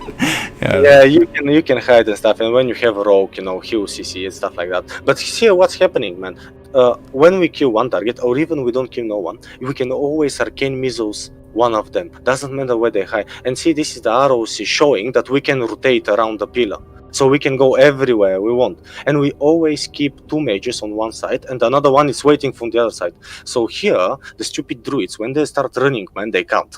You know, they have to face 2 of them. And they what they do is just Scorch Fire Blast, or, you know, they pop arcane missiles on them, and that's it.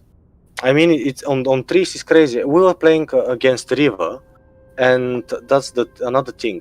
So when you play PomPyro against a Frost Mage, if they cast a Blizzard or a rank 1 Frostbolt or whatever, if you silence them, what's happening? They can't pop Ice Block. And man, we were playing against River, and he was coming in the middle of the arena, man, casting Blizzard.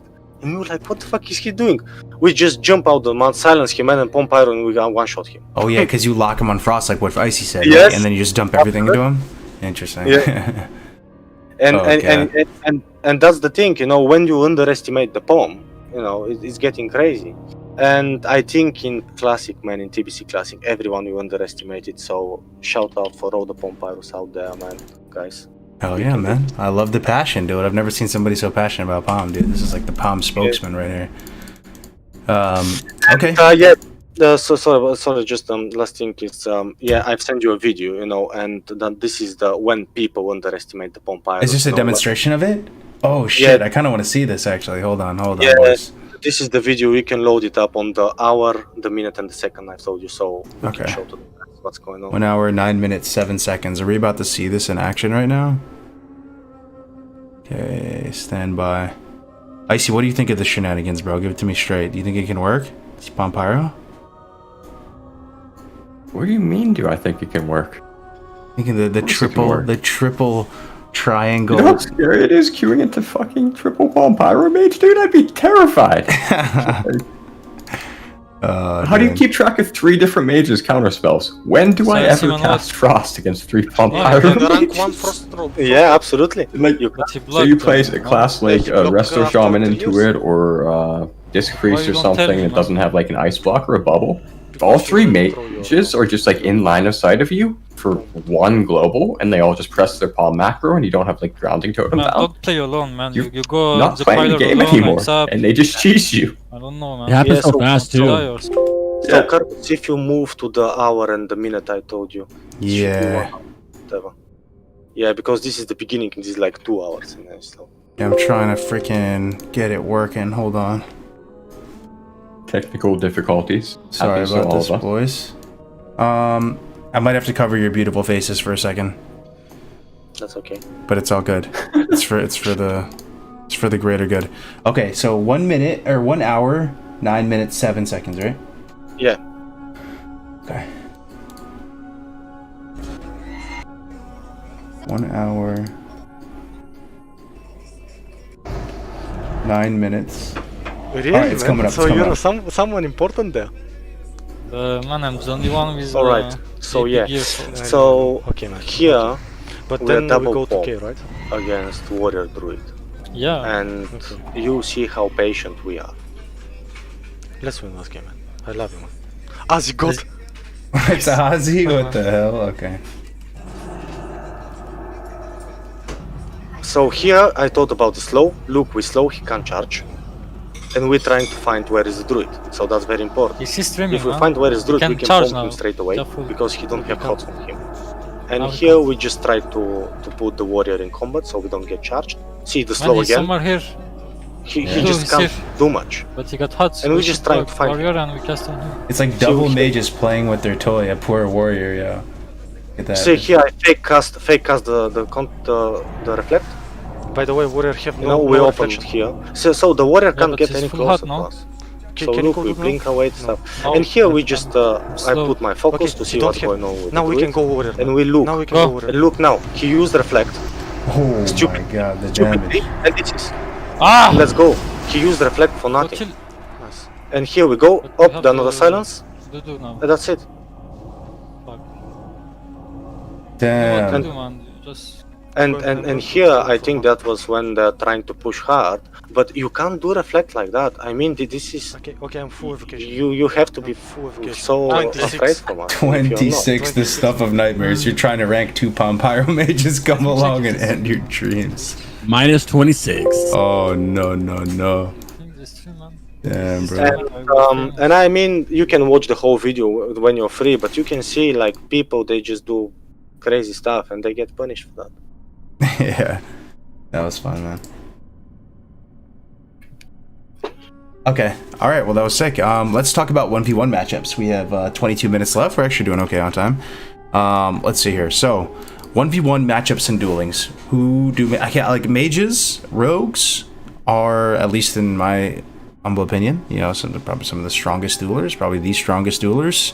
So instead of working forward and saying which matchups do you do well against, it's almost like working backwards seems more productive. Like which matchups do you struggle against, if any, as a mage, if you're taking that 1v1 in the context of an arena, also versus just open world dueling, because it is kind of different, you know. Anything come to mind?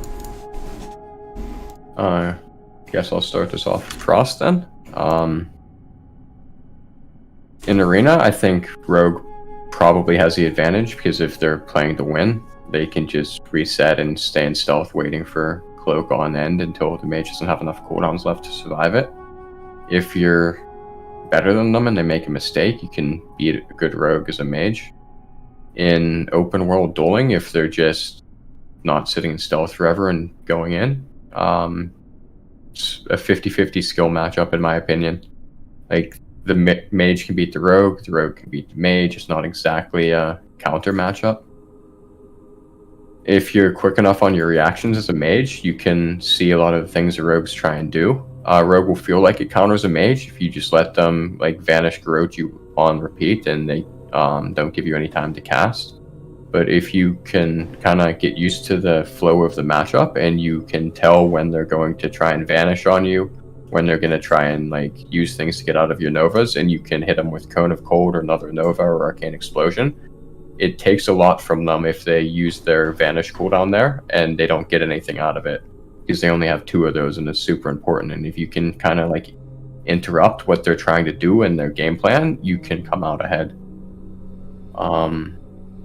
In my opinion, Mage should be able to beat every class in a 1v1 if played properly, with the exception of like maybe a Resto Druid if he's just keeping blooms up. And I just can't believe you can even say that against Rogue, though. You really don't think a Rogue can just milk her cooldowns out over time and just like keep resetting and stuff? I guess. I mean, if you let them get away, but that's not as easy for a Rogue to do against a good Mage as you would expect with things like Blizzard and Pet Nova and the constant slows. Mm-hmm. And say, even in Arena, if I just, instead of positioning next to the pillar, just go stand in the corner in the Grand, for example, like where the eye spawns, and put my back to a wall and just back puddle up against the wall so he has to open with Cheap Shot instead of Garrote. Like, not only is he opening on me without his proper opener, he's so far away from the pillar that if he does want to reset at that point, there's a long distance he has to go to get there. And as a Mage, I can Pet Nova him if he tries to run away. True. I can keep him at 75%. Because you would agree, right, that with LOS, like with a pillar nearby, the Rogue, yes, you would just like milk out all your cooldowns and just keep resetting. Yep, he would just open and pillar, and you wouldn't get to touch him. You need to pick your positioning carefully so that you can optimize your play against the opponents. Like, if you just chase him around the pillar when he's at full health and let your resources run out, you'll lose. But if you can kind of force him in the open and play your advantage while you have it, so he has to try and escape at low health next to the pillar, and you can, say, send your Water Elemental around the right side of the pillar, you can run around the left, you can hit him with a Pet Nova, you can Blizzard him, you can blink around in Cone of Cold and Fire Blast, you can get Arcane Missiles off occasionally, and you'll be able to keep pressure on him, hopefully enough to stop him from re-stealthing. And maybe finish it. Okay. What about Druids? I think a good Druid next to a pillar is probably unkillable, obviously, because he can just like shift out of all the Novas. You can't sheep him. He can just spam instants and run around. Like, he doesn't have to cast anything to get locked for 8 seconds, and he can just Moonfire, Insect Swarm, keep blooms up, and keep running around. You won't be able to fight with him at all. It's mostly on baiting the Druid into making a mistake. Like, something I'll do if I'm ever stuck in a 1v1 against Druids, I'll just like run at them and I'll start autoing them and swinging them with my sword. Like, actually. Yeah. Because they'll just think I'm memeing and joking on them, and I'll just start doing it too, and eventually over time, like, they'll stop trying and keeping blooms up occasionally if they're bad, and you can drop their health a bit to the point that they'll try and cast something and they'll let their guard down, and you can lock them and maybe get a shatter in with a good Pet Holy Nova shit, in that's haste. actually 5-head. Yeah, because like if you just run around trying to kill them on the pillar, you actually will not be Yeah, able to kill you'll them. never get anything done. Like, it's what they want you to do. If you just stand there and you stop trying, there's a chance that they might let their guard down, thinking, oh, there's no way I died to a Frost Mage. He even sees it here. He's not fighting back. I win this for free. And if they let their guard down long enough, that's not actually true. And yeah, or you could be a Warlock. A Warlock next to a pillar is really hard for a Mage. Mage 1v1ing a Warlock, you have to try and stay on top of him at all times to be able to use your instants, Fire Blast, Cone of Cold. Like, in the open without a pillar, I would say Mage can counter Warlock in 1v1s if you do enough damage into them and you're on equal gear. But in Arena, if he ever gets distance from you that he can just have dots on you and he's around the corner, you're done. It's probably GG. And like, especially in an Arena sense, if you're against like Warlock Druid as Rogue Mage and you get a cross kill, Druid for Rogue, for example, at that point you're not going to have full cooldowns, you won't have full health and mana. Like, in an Arena setting like that, it's very minimal chance that you'll 1v1 the Warlock as a Mage, because you have used most of your cooldowns to finish the partner. It was a bit of a bruise to my ego, as a big Chad SL Warlock. You're out there thinking that you only you're the big man on campus dueling and all this, but actually fighting a good Mage just out in the open is actually brutal, man. Like, exactly what you said. If they get right on top of you, cleave your pet down and stuff, you're trying to keep your pet away from you, just spamming instants in you, they can normally outvalue you. Like, the best strat I've had versus Mages, and you helped me with this, right? I see, it's just to dot up the pet, keep siphon on them and just run. Like, you literally just max range try to run them and really try to lock them on that first little rank 1 frostbolt they fling at you. And try and keep Curse of Tongues spammed up on them as much as possible so they can't cast. Yep. Yeah. I think the PomPyro Mage is a little bit different. Let's say in scenario I'm playing 1 vs 1 against Log. I can win the Logs, SLSL, in duels, but in arena I can't, because if I use my bomb to kill him, then he just silenced me after that, and I'm dead. You know, I used my powerful spell for nothing. And what they do, I use my bomb, and I'll just do another tips and tricks, you know, with the PomPyro. So basically, when you have to do the POM, this is very important as a PomPyro Mage. You just don't go there and press one button. It's not that simple. What you have to have is clear casting, and clear casting is very important. So on the Arcane tree, when you go there, it says that when you have clear casting, you have 30% more crit. And now I'm just on my character, and I'm looking, I have 30% crit without clear casting, which means with clear casting I'll have 60. So this is the moment where you do your POM. So you can't just throw POM like that. And on duos I win logs, but when we go to arena and I do the same on duo and the arena, it doesn't work. The rogues is the same. When you can POM the rogue. So rogue, he can vanish at any time, he can do Cloak of Shadows, he can do. So when is the best time to POM the rogue? When he is stunned. How you can stun him? When he stuns himself, when you have a molten armor on you with impact. And when he is in impact, you know, you can PomPyro him. And that's the thing, I was playing against Mir. And Mir is actually insane. He trinketed my impact. 0.5 stun. He trinketed that stun, man, and vanished my POM. And I was like... Oh, you can... Oh, man. GG. And I'm like, what the heck? No, none of the rogues done this, man. And like, this guy, he comes and do it, and I'm like, oh, okay, hands down, you know. Okay, you're good. And but a lot of rogues, they don't. And now I'm playing with rogue a little bit more, and it's even easier, man. We go against rogue druid, and my rogue just stunned him, whatever. He used trinkets, and that's it. My rogue vanishes, and then next time when he open him, I can PomPyro and free casting on him with focus silence on druid, and the rogue is dead. And it's actually easy.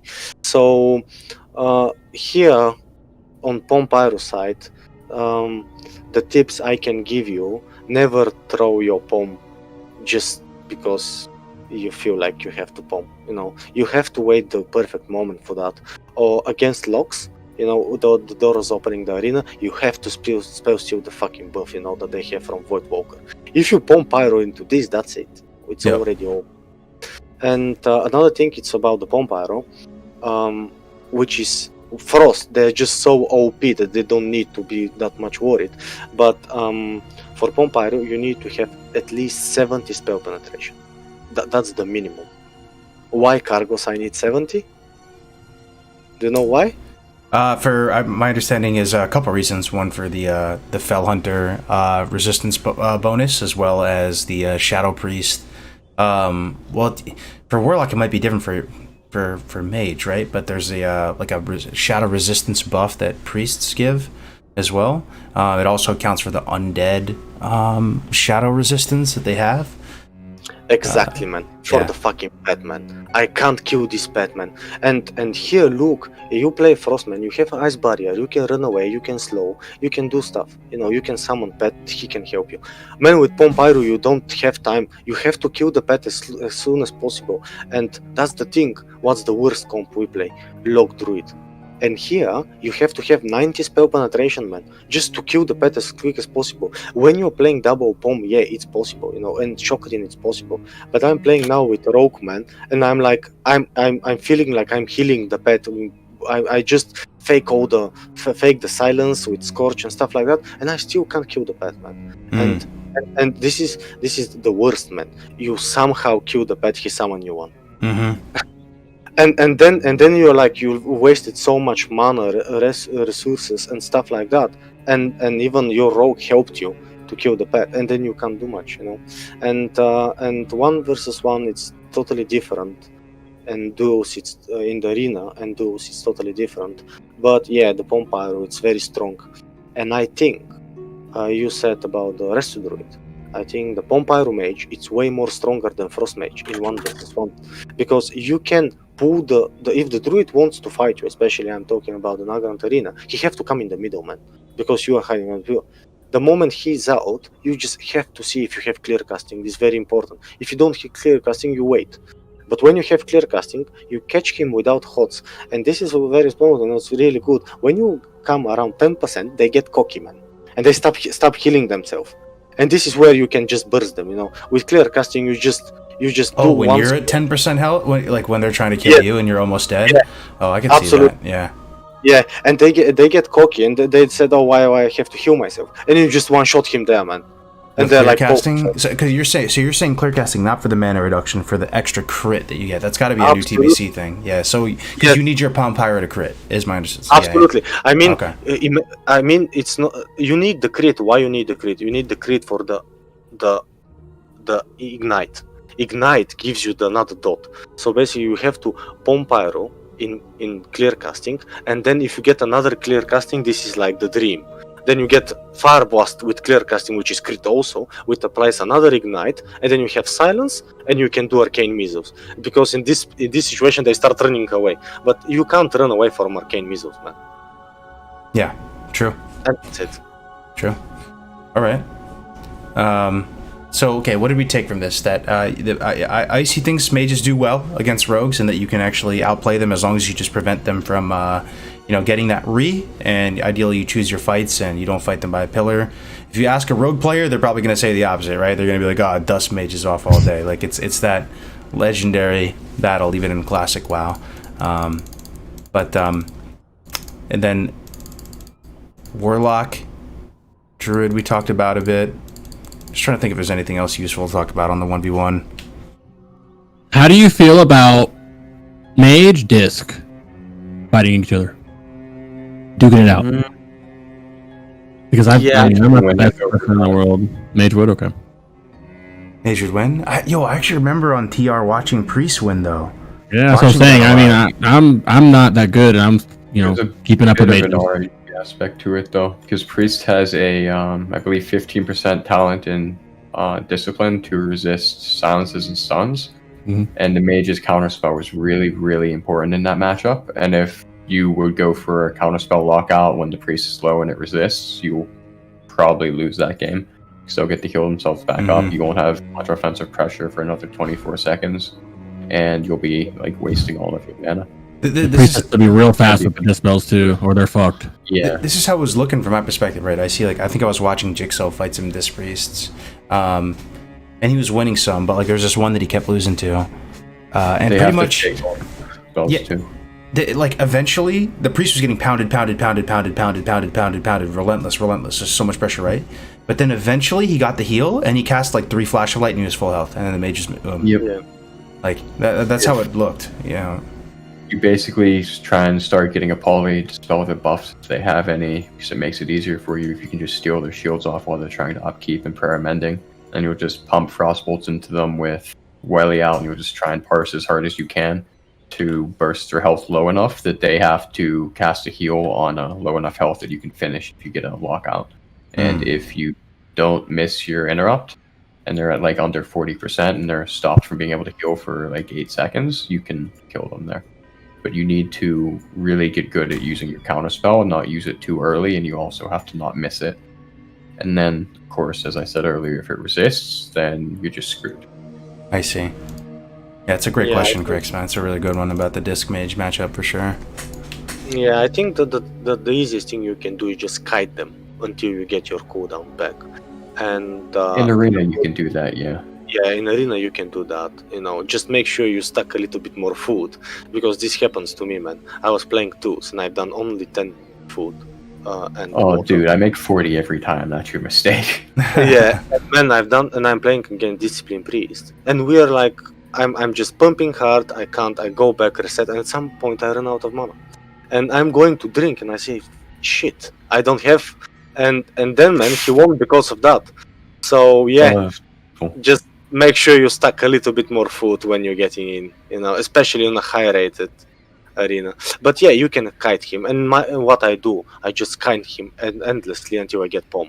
It's 3 minutes. I have to kite him for 3 minutes, and that's it. On that note, though, I know it seems very simple and basic, chat, but Mage food is fucking OP, dude. Mage food, I swear, it wins you every. I would imagine every play session that you do your queuing games, right? Like there are a couple games that are won by Mage food.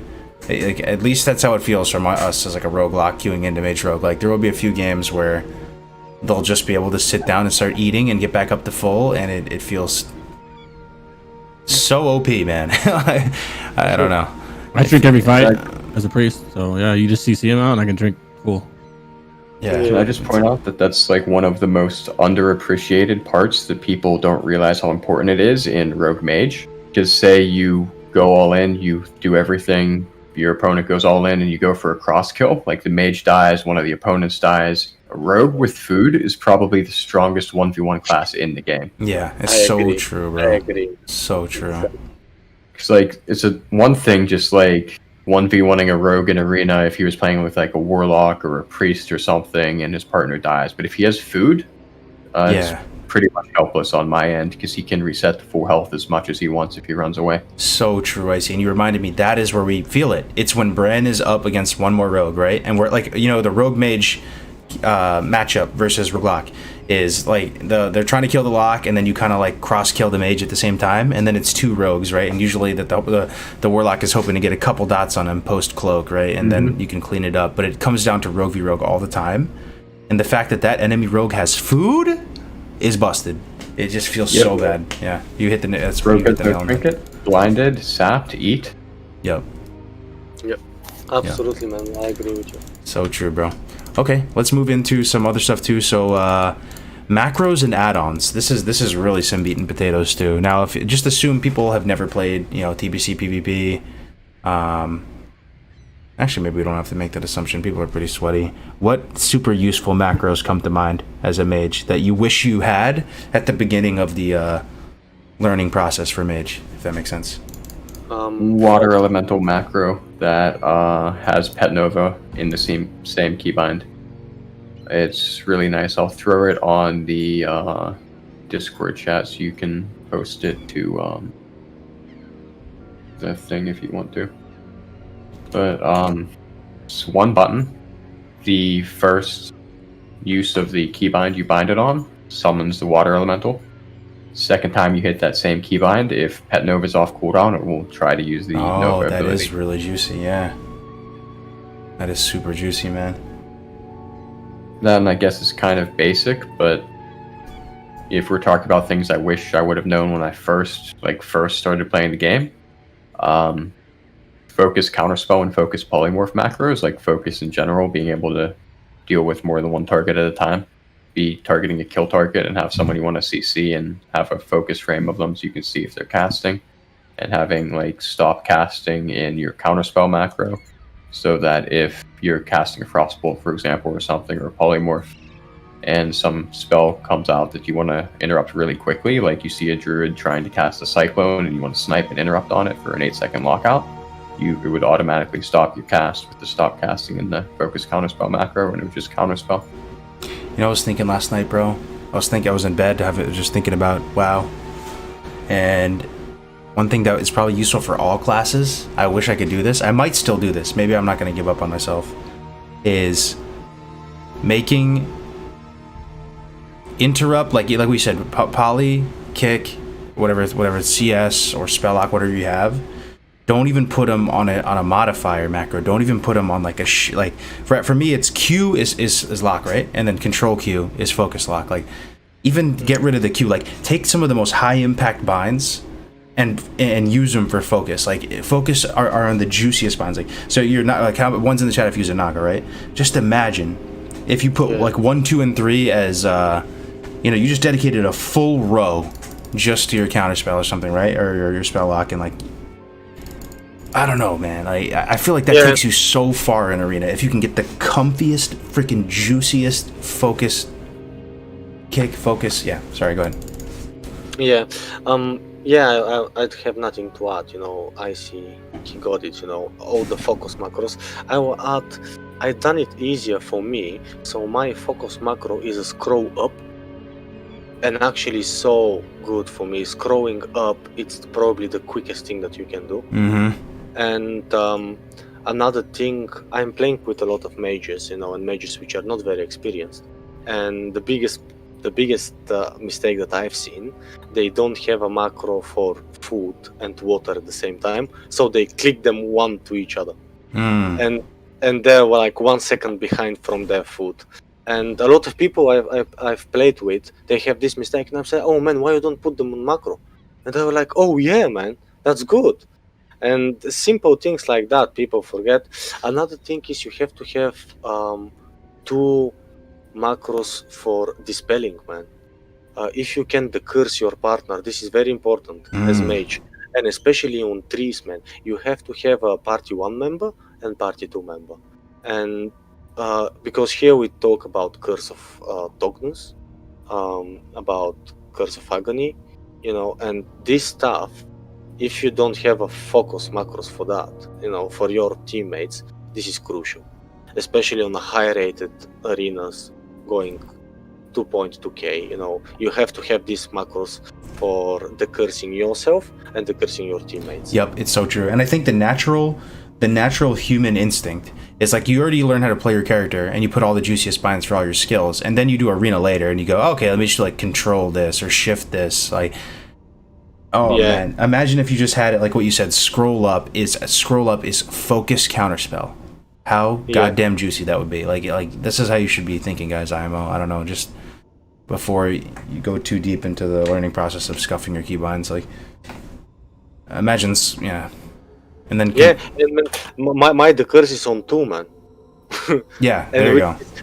Which is a spell that you don't have to have on 2. If you're leveling, you never put the curse on 2. Exactly. Decurse onto 100%. Yeah. I feel like from my limited mage gameplay, I really wish I had a list of things that I could spell steal. Yeah, the juiciest thing, man, and this is when I won arena. Actually, I was playing against Restu Shaman and Retri Paladin, and the Paladin done a mistake that pop wings, man, and I got them, bro. This is 20% more damage, and when I PomPyro for 8k. That was crazy. But, you should never use wings against PomPyro Mage, I mean. You can, if you make sure that he will not spell steal them, but when we are 2, or especially 3 of us, someone will got these wings, man, and it gets crazy.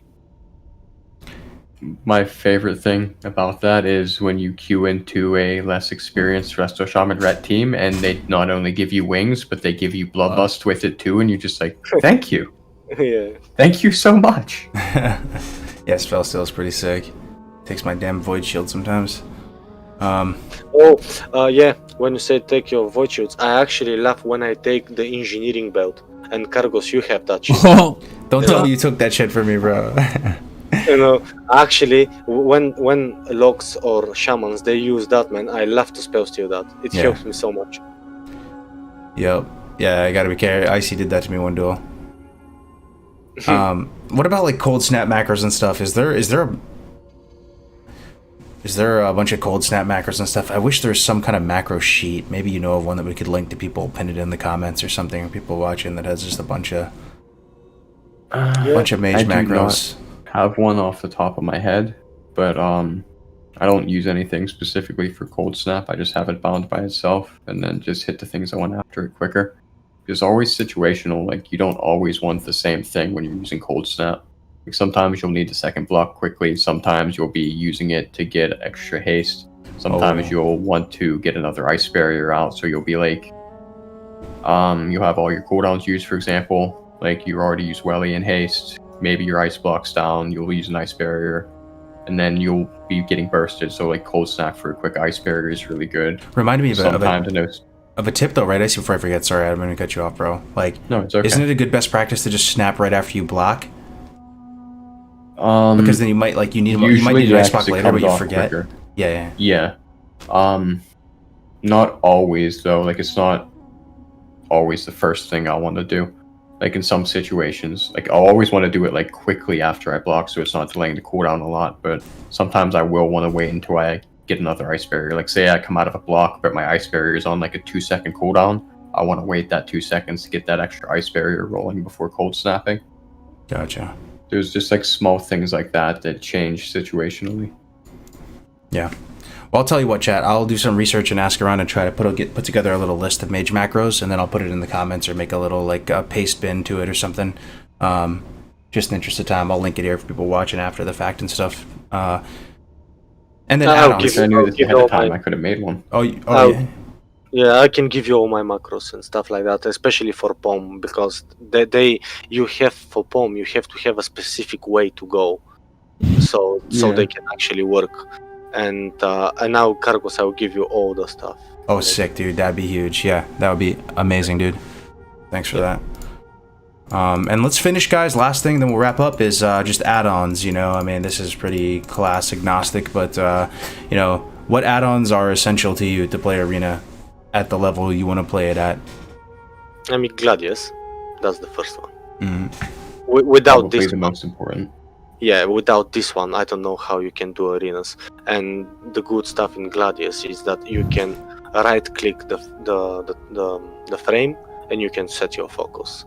And I think this is where we come a really high-rated teams. They change focus targets so quickly, and this is where you become very good. You know, if you change your focus very quickly, especially here for Frost Mage and Rogue, they change targets all the time. They go one target, they burn the trinket, they go different target, they then come back to another target, and this is where you have to change the focuses. And without Gladius, you know, it's quite difficult. You know.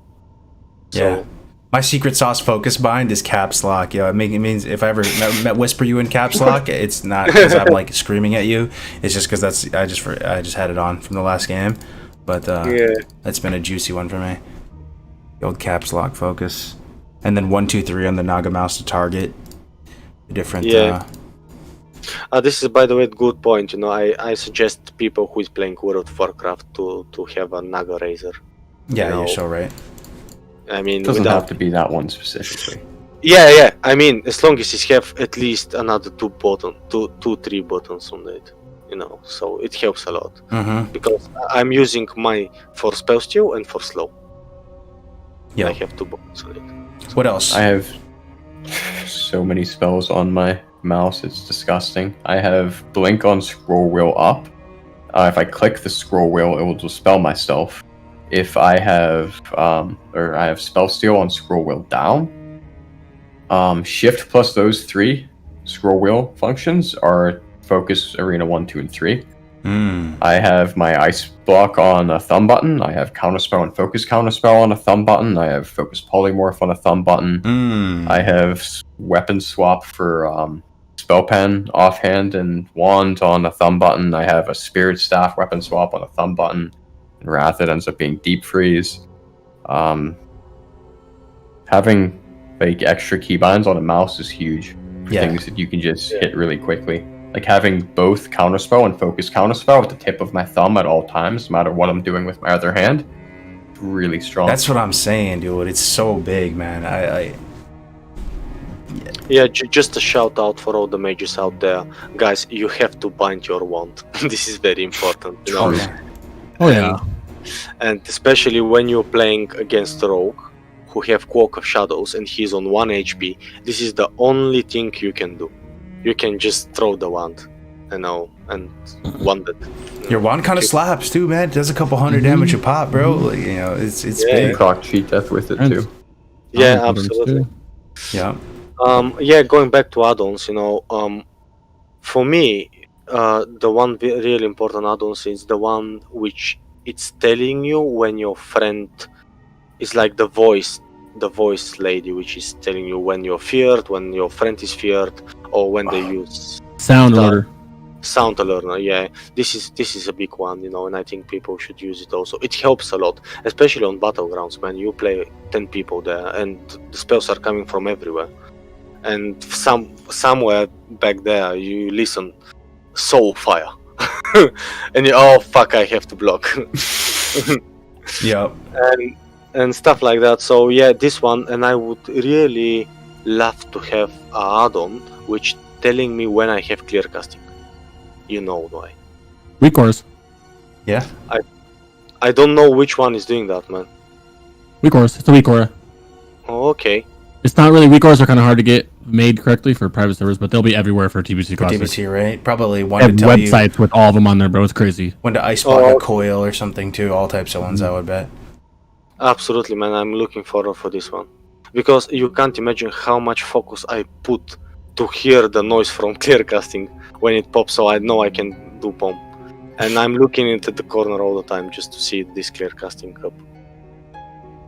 Oh yeah. What else? Anything else? Cursor maybe? Interrupt bar. What is that, Ice? Wait, what is interrupt bar? It Yeah, shows I you know what it all is, the for the stream. It's like, I guess it'll be called on retail. It's probably called Omnibar or something different, but the old original one was called interrupt bar. But it's just basically a small box on the side of your screen that you can like hide, resize, and it'll have icons for the different spells you want to track, like Cloak of Shadows, Kidney Shot, Counterspell, Spell Lock, Blind, like anything you want. Yeah, and when it reads that in the combat log, it'll go from unhidden and it'll show the icon that was used and it'll show the cooldown on it, so you can track your enemy's cooldowns on your screen. Gladi ends up being updated to have that function as well, but I still prefer interrupt bar just because I can place it anywhere I want. It's smaller. The one add-on that I forgot the name of too, but it's really important, IMO, is the one where it takes whatever CC is on you or your buddy or the enemy and it puts it over your portrait, and it actually has a timer on it and like a hand of a clock kind of spinning down so you can see the exact millisecond. So, you know, if I see somebody in a cyclone or in a stun, and I'll wait for it to be like 1.2 seconds remaining, and so I can just cleanly fear out of it like perfectly. Like if you try to play arena without that, like you'll try to fear somebody out of a cyclone or something, and then they'll still be immune and it'll just like ruin the game. You'll like literally lose the game on the spot. Arena live frames. Is that Arena live frames? Yeah. Yeah, well, yeah, you need that one. Essential. They don't even have that on the beta right now. It's actually, actually, you know what? I saw Klimp doing fucking beta stuff with that add-on, though. I don't know if he was on a private server, but he was streaming it, so I doubt he was. But he had that add-on. Ooh. Yeah, see, probably got someone that found it to work, made it work. That one's absolutely, absolutely huge. Also, let me think. Another one that's pretty important is the one, so your abilities press when you hit your key as opposed to like when you release it. There's a couple of them, but everything feels snappier when you have one of those. I think it's called like snowfall, and there's snowball, snowfall, and there's some other ones too. Key press. Look for key press add-ons. They're snowfall key press. It was called originally. Yeah. That's another huge one. And LVY as well. Oh, it's already built in? Yeah, LVY is pretty. If you have LVY, it's baked, yeah. Yep. Well, spell alerter too. There's sound alerter and spell alerter. Spell alerter is the one that shows up on your screen. Remember, it flashes on your screen real big, like huge. Yeah. Yep. All right, guys. I think that's it. I think we did. I think we got there. Hope you guys enjoyed watching. But one really important thing: type a 1 in the chat or something if you're alive. Chat. We'd really appreciate your help here. Icicle's a good one too. Need to ask a favor of you, chat. I need you guys to do something, if you don't mind. And what I need you to do is go ahead and follow these people. It's they've been there, you know, that's the #1 way to support the, these shows and stuff, make it worth their time. Icy and Instantcraft, they're both streaming. Well, Instantcraft hasn't streamed yet, but he's going to stream. And Icy has been streaming and is criminally underrated, might I say. Icy Fresh. It's actually kind of. So yeah, I think you've done my Twitch twice. Can you do the Icy one? Yeah, let me find Icy's right now. Here it is. Yep. I mean, I'm also in the chat. I'm sure they see it. Yeah, he's in the chat too. Just if you could just takes 2 seconds, boys. Like just. Oh no, I switched it. It's TBC at the end. Oh fuck! Sorry. And before everyone thinks I'm already banned. Icy Fresh TBC.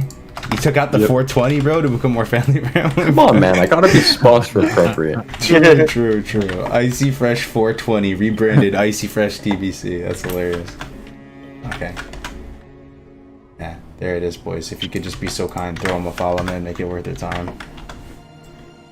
Thank you very much. Thank you, Kargoz. Thank you very much for inviting me, man. I mean, it's been a pleasure, you know. And thank you very much, Krix, for coming also. Oh man, thank you guys for coming, bro. Appreciate it. You look very knowledgeable. You know quite a lot about TBC and WoW. Hell yeah. Thank you.